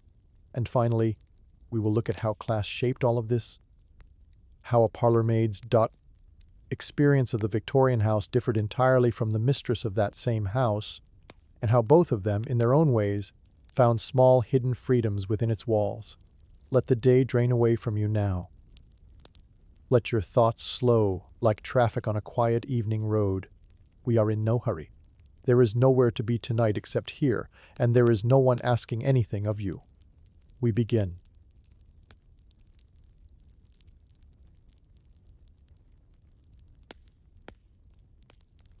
Imagine yourself standing outside a Victorian townhouse in the year 1878. Let us say it is a house in a prosperous neighborhood of London, somewhere in Kensington or Islington, one of those wide, tree-lined streets where the houses present themselves proudly to the pavement, their facades of pale stone or London brick scrubbed to a modest respectability. It is perhaps 7 o'clock in the morning. The light is the particular grey-gold of an English autumn dawn, and the street is already beginning to stir. A coalman is making his slow rounds, his horse patient and steaming in the cool air. A maidservant 2 doors down has already opened the front shutters, and is beating a rug in the small area below the front steps. The house you are looking at is 4 stories tall. It has a basement which you cannot fully see from the street, where it drops below the level of the pavement and opens onto a narrow passage running alongside the house. There are 2 windows at ground level, framed with potted evergreens. Above those, a slightly grander pair of windows, the drawing room floor. Above that, the bedrooms, and at the very top, under the eaves, the narrow windows of the servants' quarters. From the outside, the house tells you a clear story about hierarchy. The higher you go, the more private, the more sheltered, the more removed from the noise and business of the street. But this is somewhat misleading, because hierarchy in the Victorian house ran in multiple directions simultaneously, and understanding it requires spending a little more time inside. Let us go in then. The front door opens a heavy thing painted black, with a gleaming brass knocker in the shape of a lion's head. You step into the entrance hall, and here you encounter immediately that particular Victorian smell: beeswax polish, cool plaster, and the faint ghost of yesterday's coal fire drifting from behind the closed parlor door. The hallway is narrow but well dressed, its walls hung with a paper of deep green and burgundy, its floor tiled in the black and white geometric pattern fashionable in the middle years of the century. There is a hat stand near the door, heavily loaded with umbrellas and coats. There is a small side table bearing a silver card tray and a vase of chrysanthemums, a little past their best. And there is a staircase, carpeted in a dark turkey red, rising into the quieter upper reaches of the house. What you would notice if you stood here long enough is the movement. The Victorian house was in constant, layered motion, and that motion ran largely along invisible tracks. The family moved through the front of the house, through this hall, up these stairs, into the drawing room and the dining room and the morning room. The servants moved through the back, through a narrow corridor that ran alongside the kitchen, past the boot room and the scullery, up a separate servants' stair tucked against the rear wall of the building. These 2 circuits of movement rarely intersected by accident. They were designed not to. For the women of the household, and I mean here the mistress of the house, and her daughters if she had them, and any female guests in residence, the day had a shape as deliberate and predetermined as the house itself. It began, for most women of the comfortable middle and upper classes, not with a rush but with a slow accumulation of hours in the private rooms. The bedroom was the first world of the day. This was not merely a room for sleeping. In the Victorian conception of domestics, the bedroom was a genuinely private retreat, one of the very few spaces in which a woman was not subject to the social performance that governed the rest of her hours. She could read here, or write, or think, or simply be still. Many Victorian women took their morning tea in bed, brought up on a tray by a housemaid, and spent the first hour of the day in a pleasant suspension between sleep and waking, leafing through a novel or attending to correspondence. The Victorian bedroom was designed in its better incarnations to support this. Think of the furnishings: a comfortable chaise longue position near the window to catch the morning light, a writing desk, often tucked into an alcove or recessed corner, fitted with pigeonholes for letters and stacked with the blue-gray writing paper fashionable in the second half of the century, a dressing table with its 3-part mirror, its ranks of bottles and jars and silver-backed brushes, its private small world of cosmetics and hairpins, and the daily ritual of grooming that was both practical and meditative. The dressing ritual itself was a substantial one. A wealthy woman might spend an hour or more at her dressing table each morning, attended by a lady's maid. The maid would dress the woman's hair, a process involving long brushing, pinning, and the arrangement of elaborate coils and curls that served as a kind of daily architecture atop the head. She would help her mistress into her clothes, working the hooks and buttons and lacings that ran up the backs of Victorian gowns, managing the stays and the petticoats and the various undergarments that preceded the outer dress. For the woman of the house, this could be a peculiarly intimate hour. The lady's maid occupied a strange social position, not quite a friend, but not entirely a servant in the way a scullery maid was a servant. She was privy to her mistress's body and often to her mistress's confidences. Many Victorian ladies' maids were trusted with secrets that could not be shared anywhere else in the household. Relationship formal but close, bounded by rank but warmed by daily proximity, is one of the quieter intimacies of Victorian domestic life. Once dressed, the day opened up into its official shape. The morning room, in houses that had one, was the particular domain of the mistress of the house. This room, usually located at the back of the house, on the ground floor, overlooking whatever passed for a garden, was where she conducted the administrative business of running a household. She would meet with the cook here, going over the day's menus, negotiating the household accounts, planning the week's provisions. She would sort and reply to household correspondence invitations, tradesmen's bills, letters from family members in the country. She would manage the linen, plan any necessary repairs or arrangements, deal with whatever had gone wrong overnight.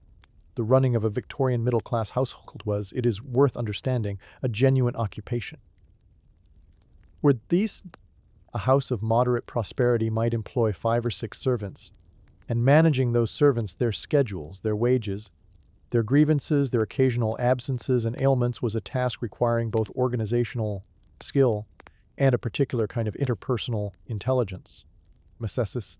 Beeton's Book of Household Management, published in Ichenbabite and enormously influential throughout the Victorian period, ran to nearly 1,000 pages, and its scope encompassed everything from the correct way to address a titled guest, to the management of nursery linens, and the treatment of minor household accidents.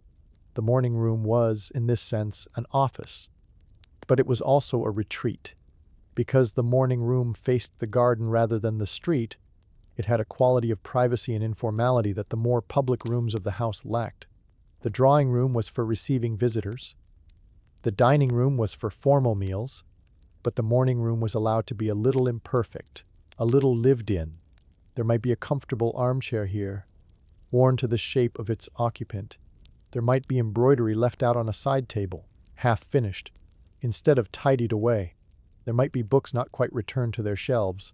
In some houses, the morning room shaded gently into something more personal, a kind of proto-study, in which the mistress kept the books she was actually reading rather than the decorative volumes in the library, or maintained a small collection of objects that were meaningful to her rather than merely suitable. Pressed flowers in frames, perhaps. Watercolors made on holidays. Photographs of family, arranged on a small table by the window in a cluster of little oval and rectangular frames. This is where we begin to find the first traces of what we might call the hidden room, not a secret space, precisely, but a space that functioned differently from its official designation. A room that said one thing to the household accounts and did another thing entirely in the daily experience of the woman who occupied it. After the morning's administrative work, there were calls to make or receive. The Victorian practice of calling, of visiting, was a social ritual of remarkable complexity. Ladies of the middle and upper classes were expected to pay regular calls on their acquaintances, presenting their calling cards at the door of appropriate households and either being admitted for a brief social visit or leaving the card with the servant who answered the door to signal that the call had been made. There were intricate rules governing all of this. How long a call should last between 15 and 30 minutes was considered proper for a first or formal call, when it was acceptable to visit afternoon, generally between 2 and 5 o'clock. How many days after a dinner party one was expected to call in? Thanks. How long to wait before calling on a new neighbor? The morning could be devoted to preparing for these calls, selecting the appropriate dress, reviewing any recent social news that might be needed for conversation, considering the delicate social algebra of who had called on whom, and how those relationships ought to be maintained or gently cooled. And then there were the calls themselves, which consumed a substantial portion of the afternoon. Imagine moving through the drawing rooms of 5 or 6 acquaintances in a single afternoon, drinking tea in each, making conversation on neutral and pleasant subjects, the weather, common acquaintances, the latest novel, charitable endeavors, domestic matters. The topics of politics, religion, and personal finance were largely off the table. The emotional register was required to remain somewhere between warm and cheerful, never too intimate, never too reserved. It is interesting to consider what this daily social circuit actually required of a woman. The ability to be consistently pleasant, responsive, and interesting without ever being too anything. Not too enthusiastic, which would be unseemly. Not too melancholy, which would be a burden to one's hostess. Not too clever, which might make others uncomfortable. Not too dull, which would be simply rude. The performance of a pleasant Victorian afternoon call was a genuine exercise in emotional labor, and it was repeated day after day, season after season, year after year. This is worth sitting with for a moment as you settle further into the quiet of your own space tonight. The lives of Victorian women, comfortable Victorian women, let us say, those with servants and morning rooms and afternoon calls, were lives shaped by an almost constant social performance. There was very little time in the official day that belonged simply to oneself, and yet those same women were also part of a domestic culture that produced an extraordinary richness of interior life. They wrote letters of astonishing depth and frankness to friends and sisters. They kept diaries, and we have many of those diaries now in the archives of libraries and historical societies, filled with observations and reflections and carefully encoded frustrations that are surprisingly vivid across the distance of a century and a half. They read voraciously, often in secret, novels considered too sensational for respectable women. They developed passionate intellectual interests that found oblique expression in the socially approved activities of drawing, botanical illustration, and music. The evening after dinner was another stage in the daily performance. After a formal dinner, the ladies would withdraw from the dining room, leaving the men to their port, and their cigars and their conversations about business and politics, and retire to the drawing room. Here the women might play the piano or sing, or listen as one of their number did so, or work at embroidery or beadwork, or read aloud to one another, or play a card game, until the men joined them and the social occasion resumed its mixed company format. The drawing room was the most public of the female spaces, and in the grandest houses it could be genuinely impressive, high-ceilinged, heavily draped, dense with the objects that signaled taste and prosperity. There would be a piano almost certainly. There would be overstuffed furniture upholstered in silk or damask. There would be side tables crowded with ornaments, and a fireplace with an elaborate carved mantelpiece displaying a clock, candelabra, and further ornaments. The walls would be hung with paintings in gilded frames, and every available surface would demonstrate the Victorian domestic aesthetic, that nature abhors a vacuum, and that a well-appointed drawing room should provide evidence of civilization. At every turn, this room too had its hidden dimensions, because while the drawing room was the most formally public of the female spaces, it was also where much of the actual social negotiation of women's lives took place. Marriages were begun in drawing rooms, reputations made and carefully adjusted, alliances formed, grievances silently registered and resolved, or allowed to fester. The drawing room, for all its apparent decorative innocence, was a place of considerable social consequence, and the women who occupied it were engaged, often, in work that history has not always recognized as work. But let us move upward now up the carpeted stairs, past the portrait of some family ancestor, past the landing with its tall window overlooking the street below to where the more private life of the Victorian house was conducted. The nursery, if there were children, occupied the upper floors, and here too there was a woman at the center, the nurse or nursemaid, who was often the person who actually raised the children of the Victorian household in the practical, daily sense. The relationship between Victorian mothers and their children was mediated by class in complicated ways. The strained, upper middle class and aristocratic mothers of the period were not generally expected to spend their days in hands-on childcare.